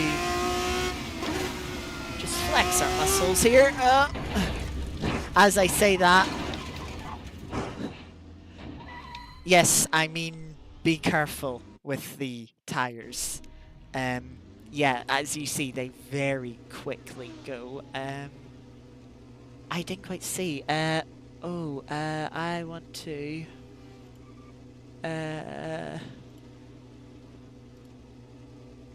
Let me just look at something.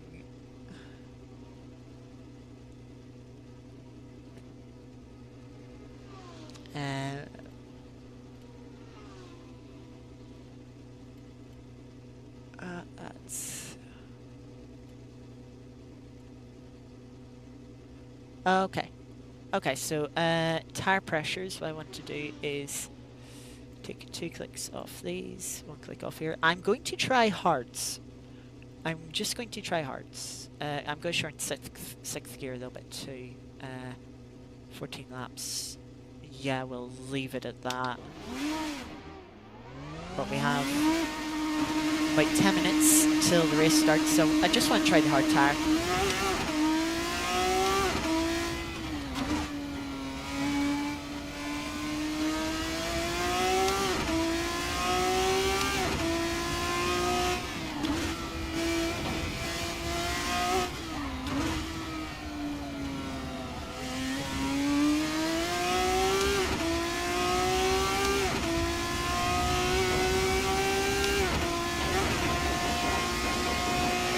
You'll make sure though if you are using DRS to turn it off.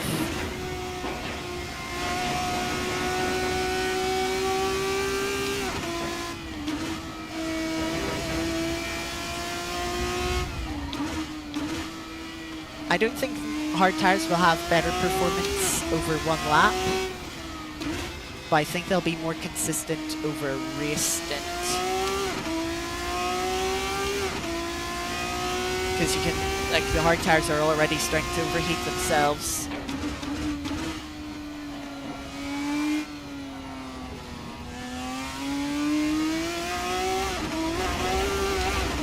Let's not use the grass.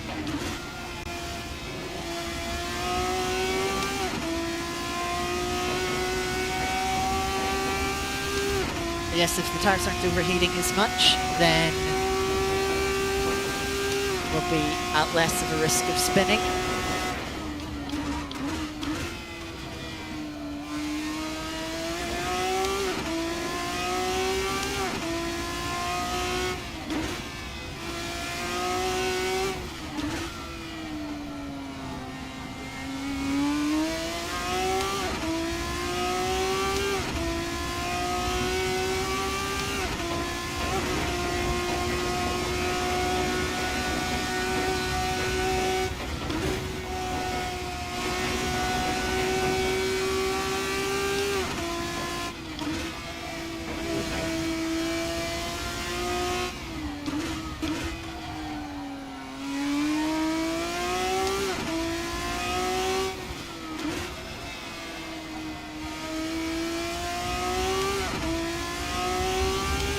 So you can see we're already matching the time we set on the mediums.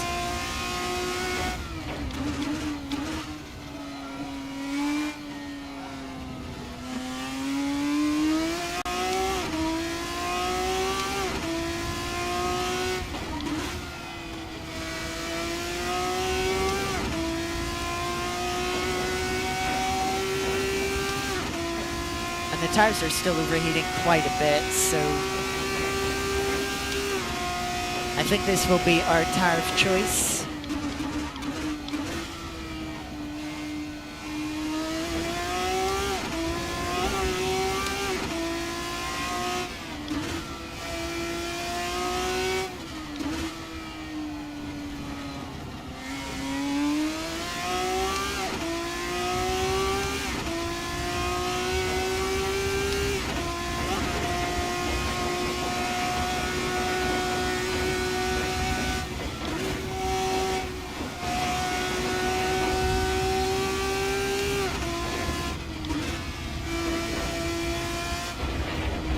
Just clip the grass there.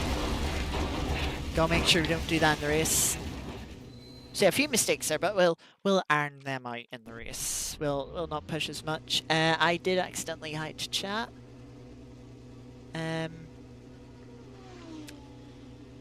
But yes,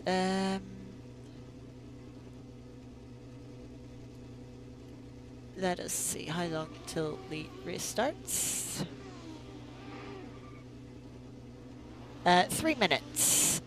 We'll go back to face cam as I do need to. Next time I need to do a little bit of maths first. So 12 minutes. We're doing 126s.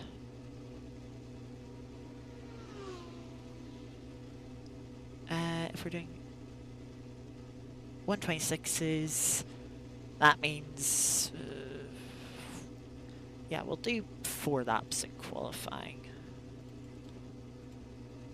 So I just want to make sure I have enough fuel for 4 laps, and then I'm going to save the setup just so it's quicker to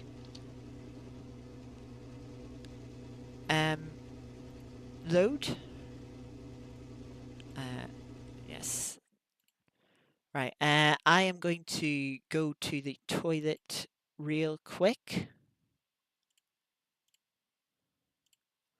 So, yes, be right back.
Right, I am back.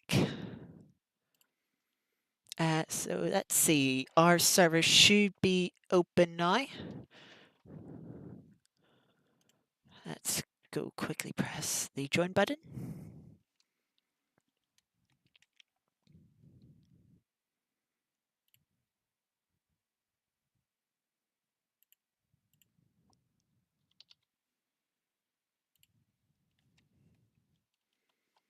And now that we're loading, we'll bring the screen back up.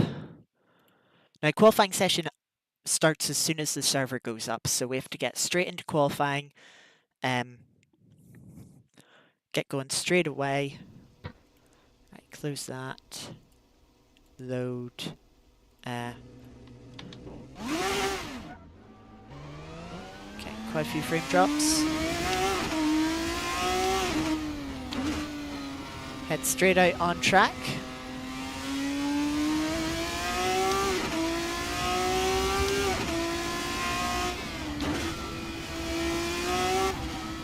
Whew. Car already trying to snap away on us.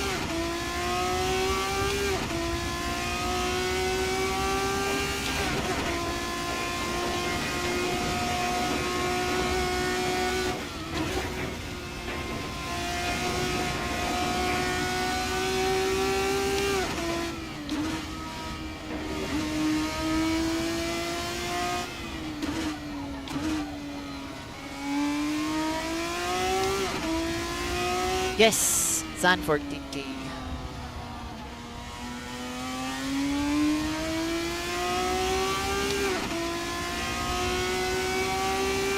So we've got 10 more minutes of, or 9.5 I should say, of qualifying remaining. Then we have a 20-minute race afterwards.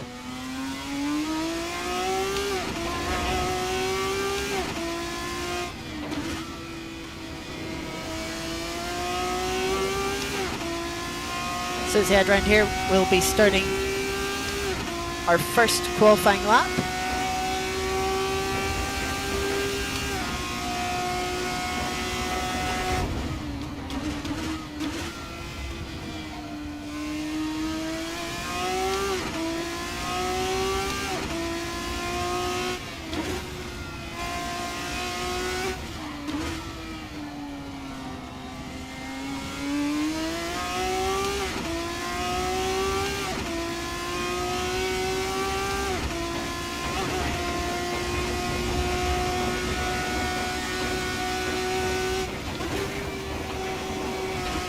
A lot of frame drops.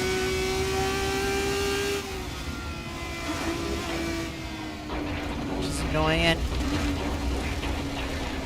Run wide. Annoyingly, yeah, just getting a lot of frame drops, which is really annoying. We'll get straight back out to obviously get a lap time on the board. Rules on DRS is use anywhere. The normal Kunos version of Zandvoort only has 2 DRS zones that mimic the IRL Formula 1 DRS zones, well, except around the final corner, since we have the old unbanked version. But there is a mod that we're using that expands the track from 18 grid slots in the Kunos version to 36.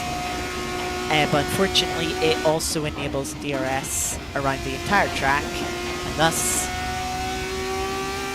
we get free usage of it.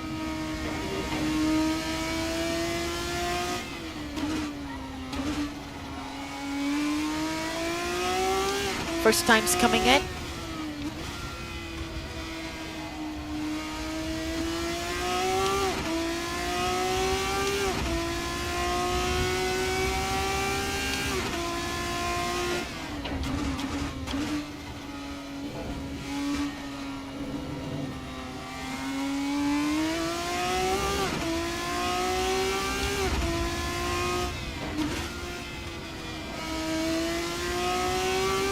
Anyway, our second go at a qualifying lap.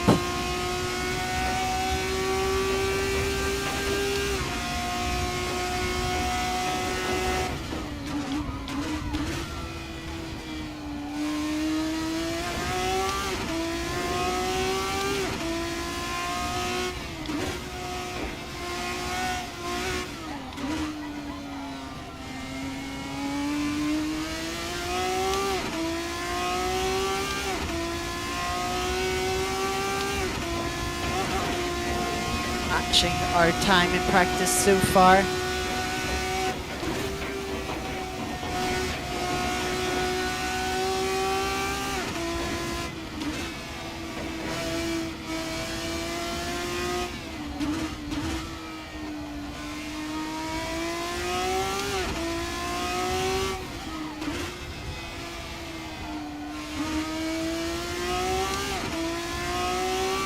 Someone having a spin in front of us.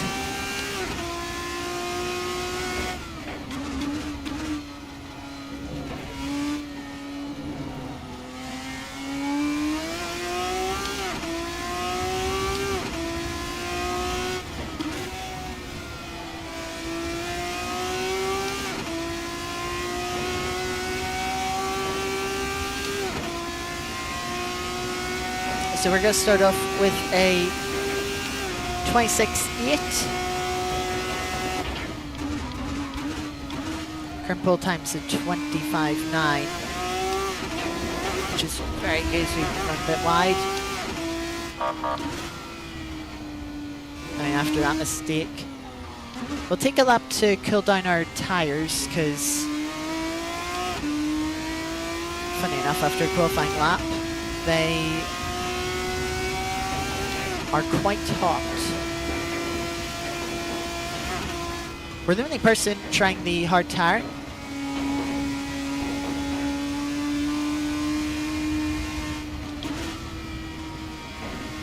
Part of me is tempted to go back to medium for qualifying.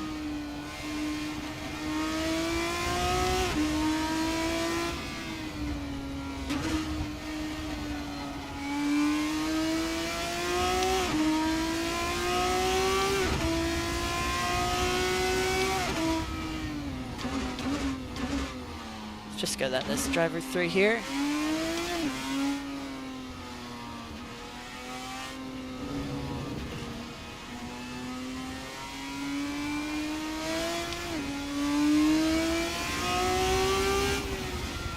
And we'll give it another go.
Get to pit lane quickly before we block the track. We'll have time for one more lap.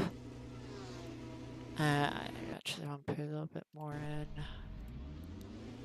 in. We'll try the mediums. Because what do we have to lose at this point?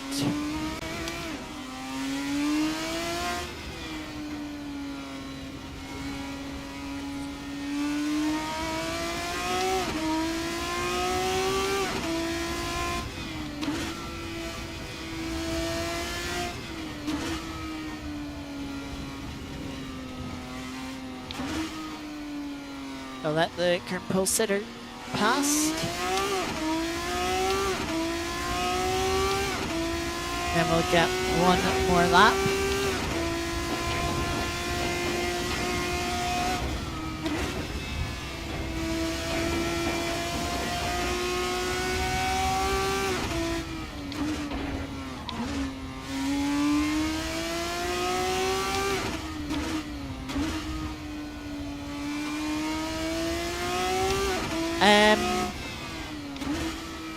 Softs, we just die from overheated GG.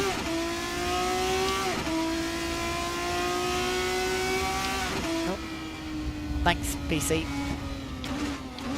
I kind of realised that.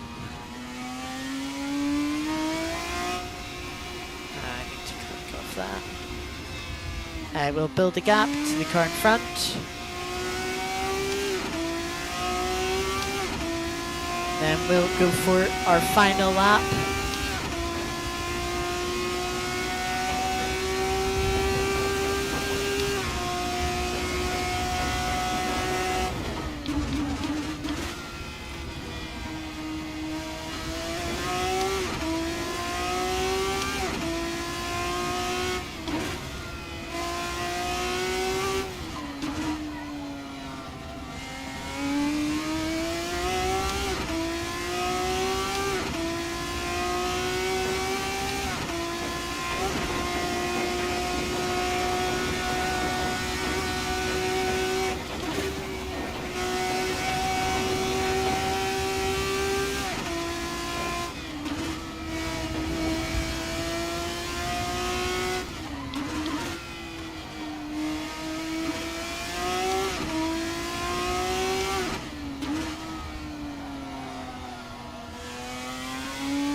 Love understeer through that left-hander.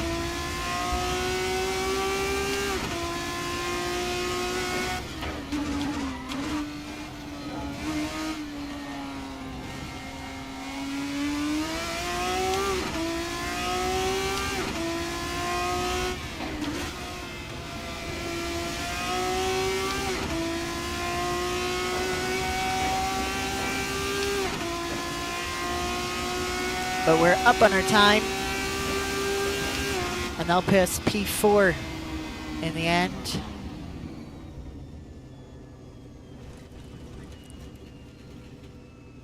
With 26.2.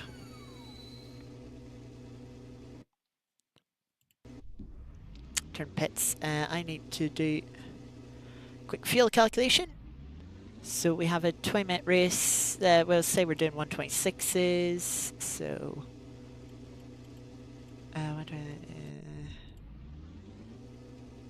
we'll put in 15 laps of fuel, which is that much. What I'm also going to do is raise the ride height a click. Just because the extra fuel in the car the weight will slightly lower the car, so we're going to compensate that with ride height, and also we could do with a little bit of ride height on the bumps. I am going to stick with the hards for this. I am just going to put wheel pressure back in these tires. And yeah, we'll go with that.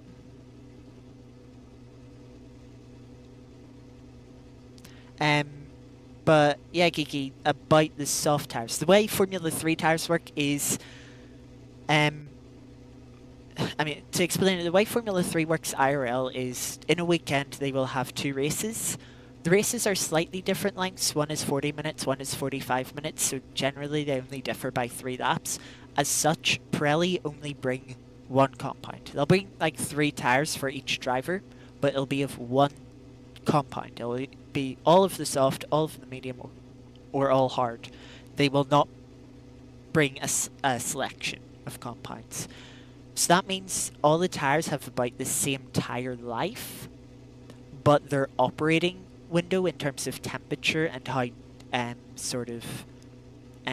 resistant they are to heat, and how much energy they're able to deal with in terms of sort of circuit load differs. So soft tires work well at cold tracks that don't have a lot of high-speed corners, because they'll get up to heat, whereas hard tires would be too cold in those tracks. Whereas the hard tires are made for high-energy circuits, hot tracks, because they can resist the high energy more. But they'll go like the same distance. You'll see this is a high energy circuit. The tires are overheating, so we want the hards to make sure we can deal with the overheating.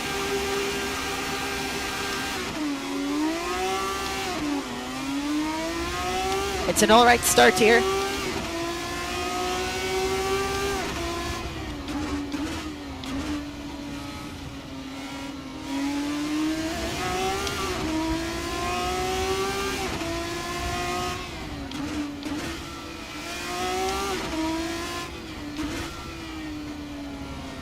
Losing 1 position on the outside early on.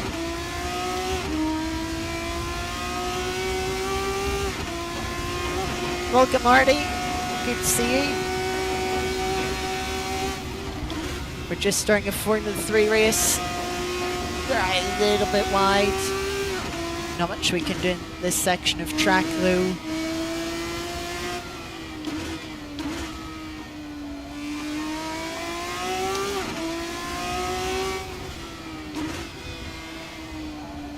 Very wide there. Again, DRS and slipstream.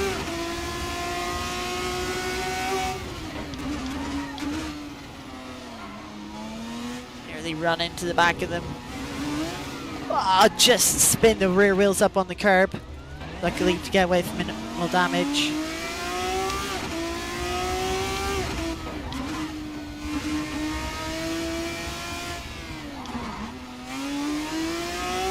As someone else is spun at the final corner, there'll be a couple of places back for us.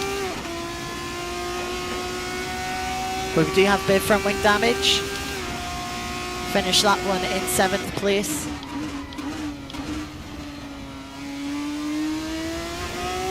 Still have about 13 or 14 laps to make it back.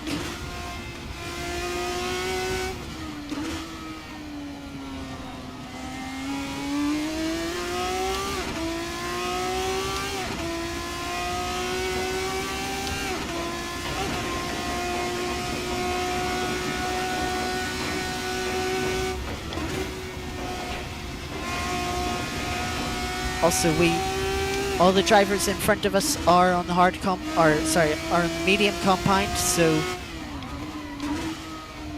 we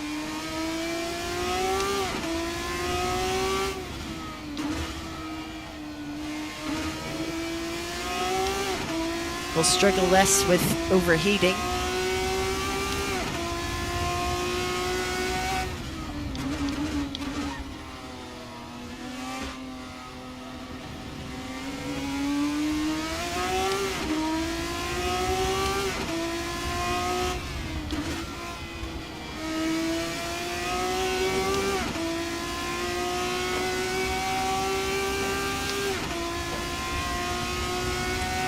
Slipstream. Not close enough, unfortunately.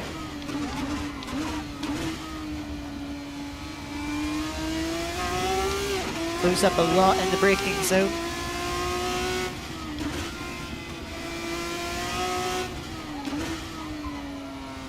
They lock up, they go in deep. And allow us to take a position.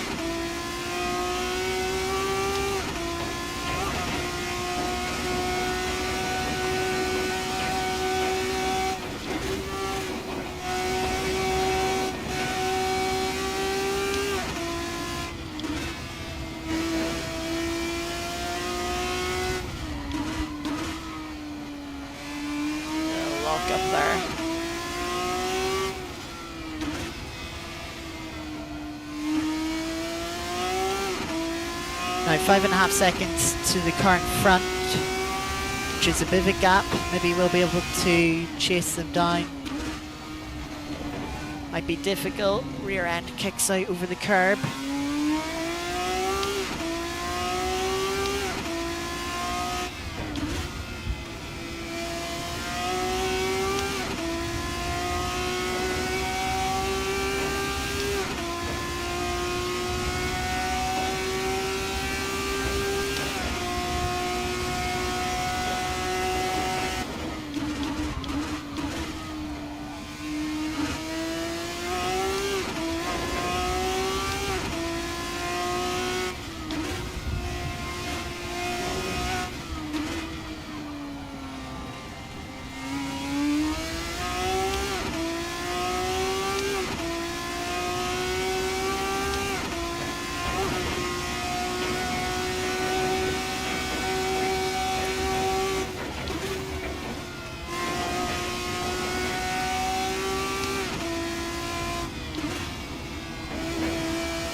Downshift there causing rear of the car to kick out. But we're matching our quali lap.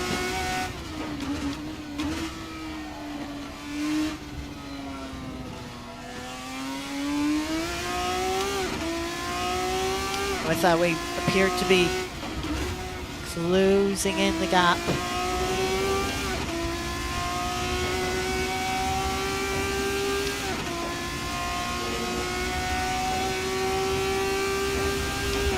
Yeah, so a second quicker that lap than the car ahead.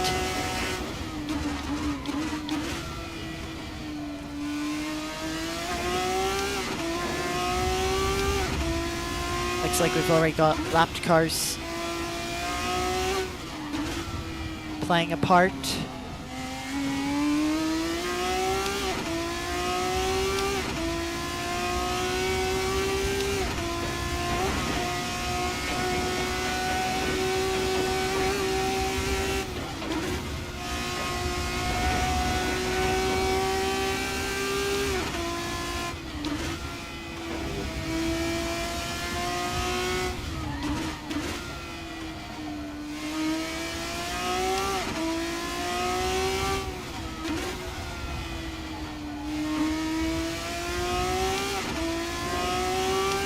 like one car's had an issue up ahead. Might be a lapped car.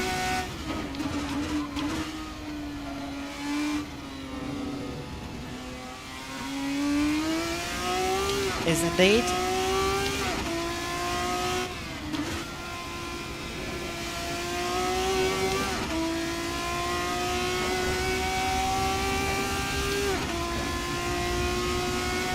Car ahead responds, and we're nearly now matching lap times.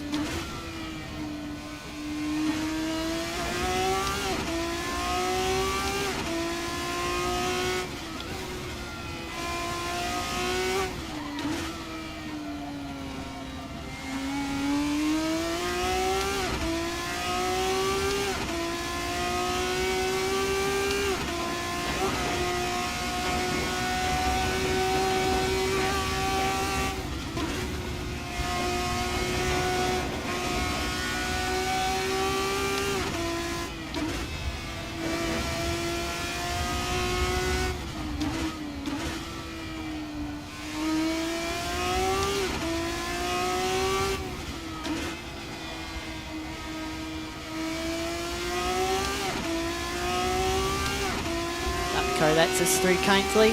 Got another yellow flag head. I think it's still the same person. Parked at the chicane.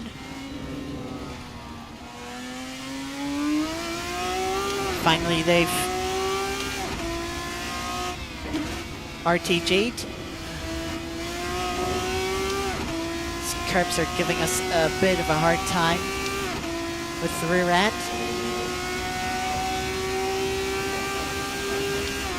Again, nearly matching the time of the car head to the thousandth. Nearly, well, just 1,000th off, I should say.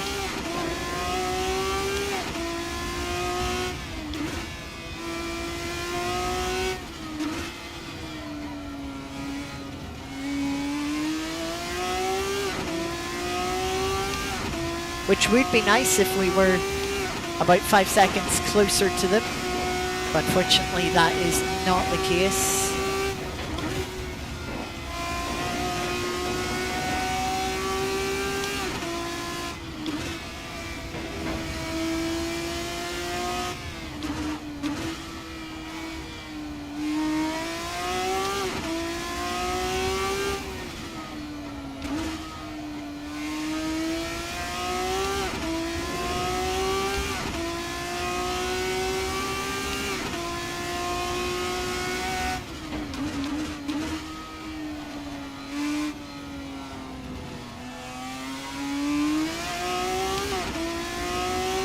Halfway through the race now.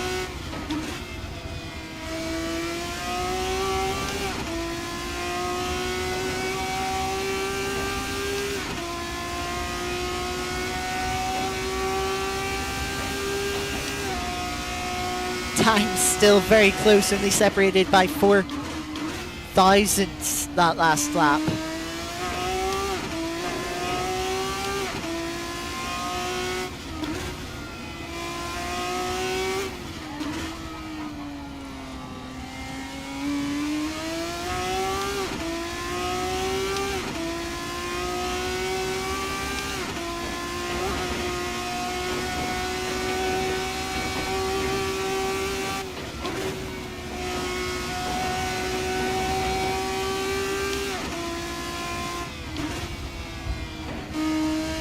Yellow flag up ahead. Someone's off. That gives us 5th place. It's not the guy we're chasing down though. Or yeah, that gives us 5th place. Now we're chasing P4. Same person.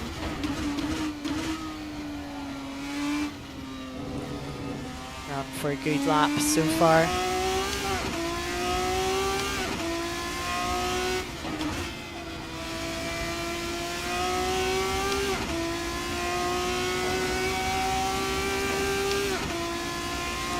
Got beat our quali time, new personal best, 7/10ths quicker that lap.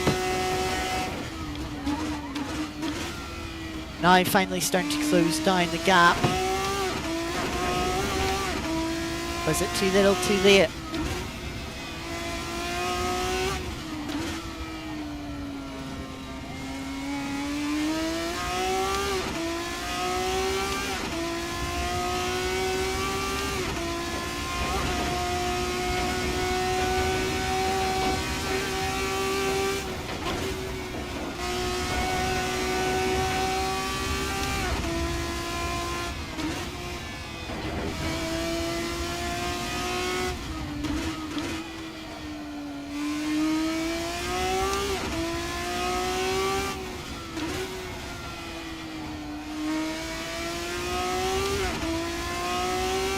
Maybe we're just getting to that phase of the race where the mediums are starting to struggle more with overheating.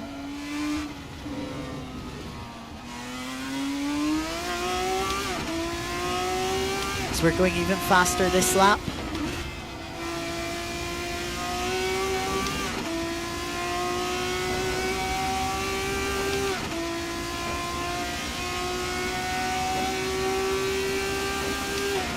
We're a second quicker that lap into the 25s now.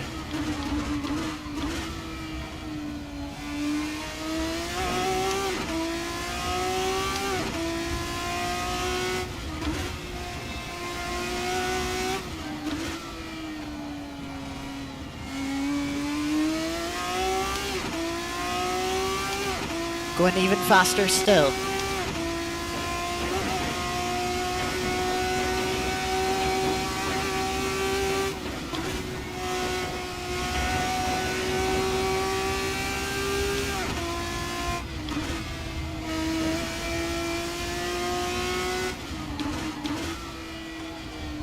See, we're closing in now.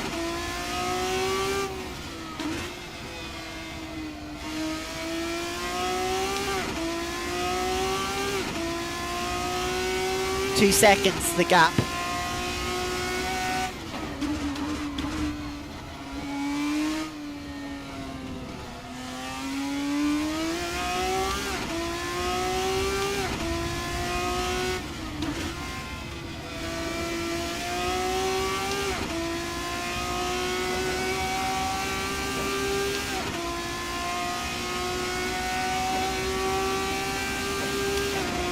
Gaining 2 seconds that lap. Big lock up. Smoke billowing from the tyre. Probably struggling with the flat spot now.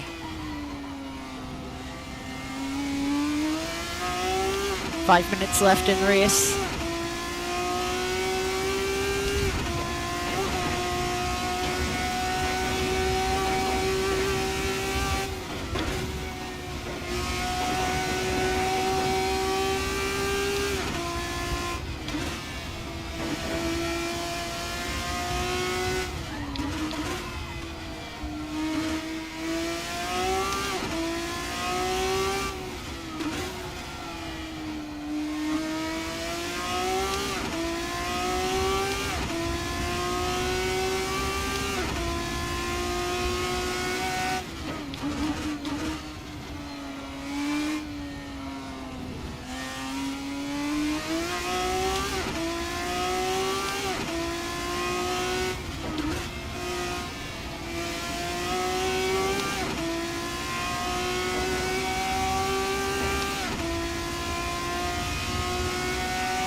Well, they've picked their pace up now. They've got down into the 25s.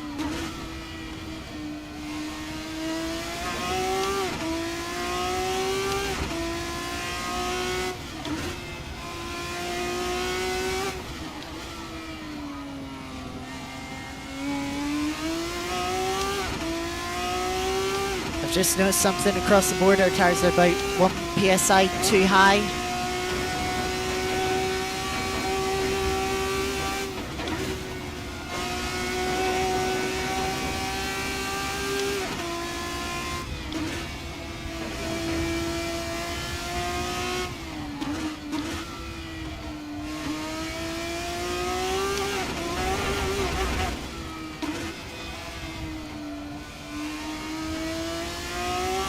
a bit wide onto the grass. Your right top three are all close together within by a second.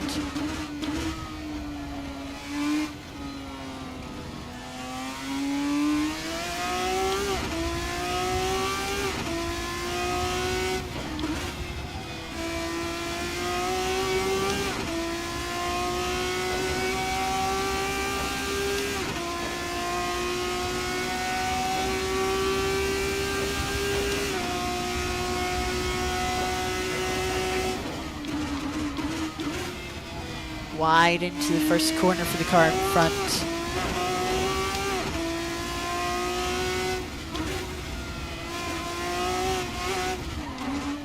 Rear end tried to step out there.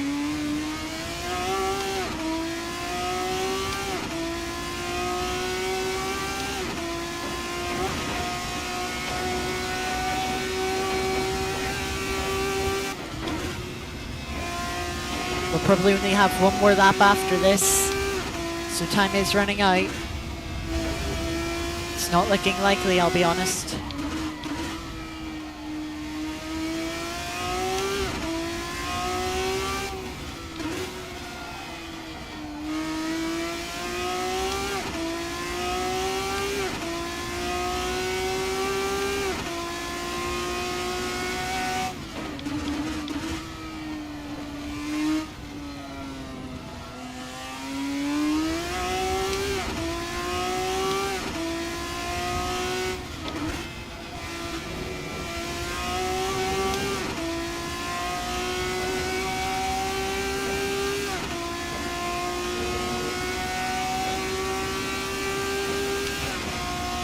We take fastest lap of the race by just 0.02 of a second. Gaining half second on the car ahead, but it's not going to be enough if this is the final lap, which I really think it will be.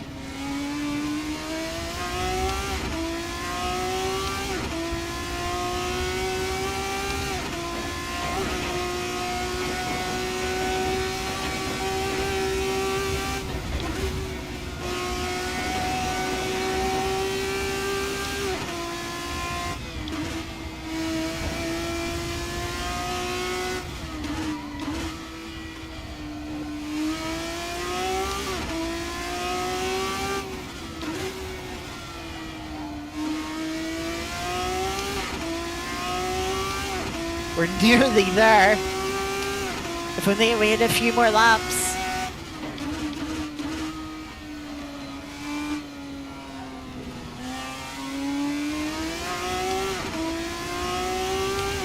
Just 2 corners to go. Lapped car off. Won't make a difference.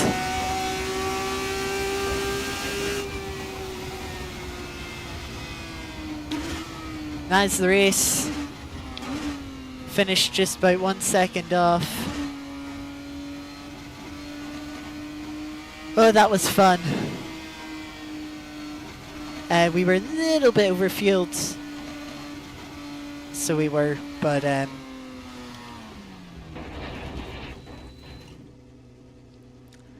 yeah, Founders, that's our top 3 within 6.5 tenths. We were only half a second off in the end. Blimey, what a race. I quickly just want to take out a bit of fuel. Let's see, total time. We were 11 seconds. Yeah, probably can't take out fuel back down to that. Tires, we were 1 too high all around. So we will save this as LFM R for race. And yes, that is I mean, yeah, I messed up at the start there.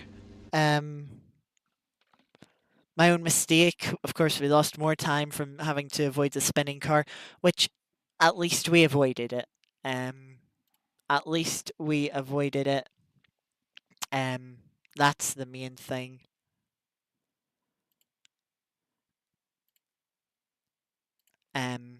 Our race pretty much could have ended there and then, going into the final corner, but it didn't. We lived, survived another day, and yeah, good race.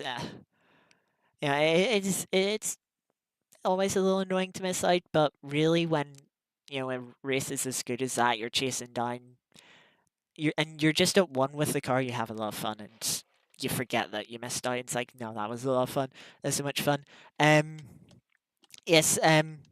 Welcome, Marty. I didn't get to say a proper hello, as the race just started. But hope you enjoyed the race. That is going to be it for the stream today. It is now nearly 10:30.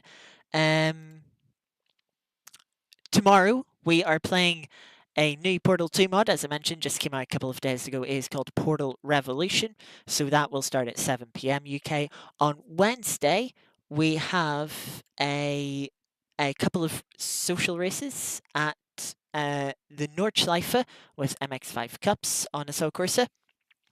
Two 30-minute or two 3-lap races, I should say.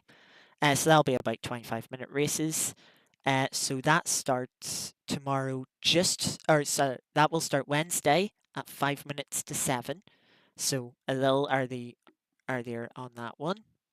And then on Friday, we will be doing a GT3 race. It is the first round of LSRs, or Light Speed Racings. Thank God it's Race Night Series, or Race Day. So that is what we have to look forward to on Friday. Then next week we'll be back with RCI on Monday for the next round of Ferrari Challenge at Kailami, as we looked at a little earlier. But yes, I'm just waiting for the results. While we wait for the results, because I think I do just want to show off the ranking. Firstly, what I want to do is actually want to go into my videos and delete the file from the stream, because literally it says 0 megabytes free on my PC there. So do want to fix that. Yes, this is the race we have coming up on. I should transition. This is the race we have coming up on Wednesday. So it'll be 2 of these races. We'll be starting stream at 5 minutes to 7 at the end of practice. And then Friday's stream, if I come over here, boop, my events. Yes, thank God it's race day, LSR. This starts, actually, I have to fix the stream time. That is CET. So practice starts at 7 o'clock UK. Qualifying starts at 8. So we'll start Friday stream at 7 o'clock as well. Right, let's see. Results. Have they come in? No, not. It looks like they have, actually.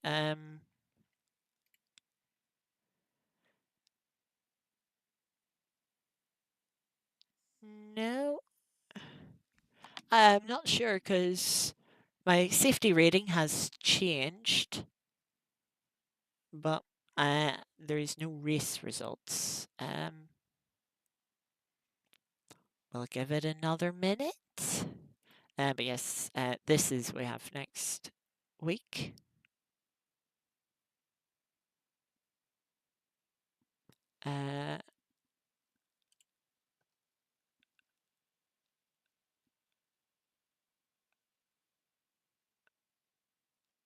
So it usually only takes a couple of minutes.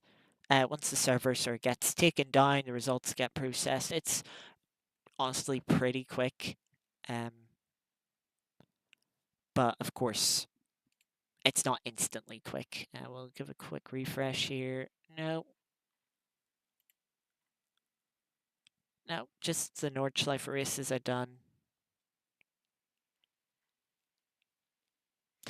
I suppose we can check up on it tomorrow. So, yes, that's going to be it for today's stream. Thank you to everyone that popped in.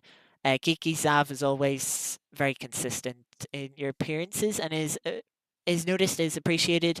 Artie and Molly dropping in as well today. Thank you for tuning in, and also thank you to anyone else who might have been lurking in the background.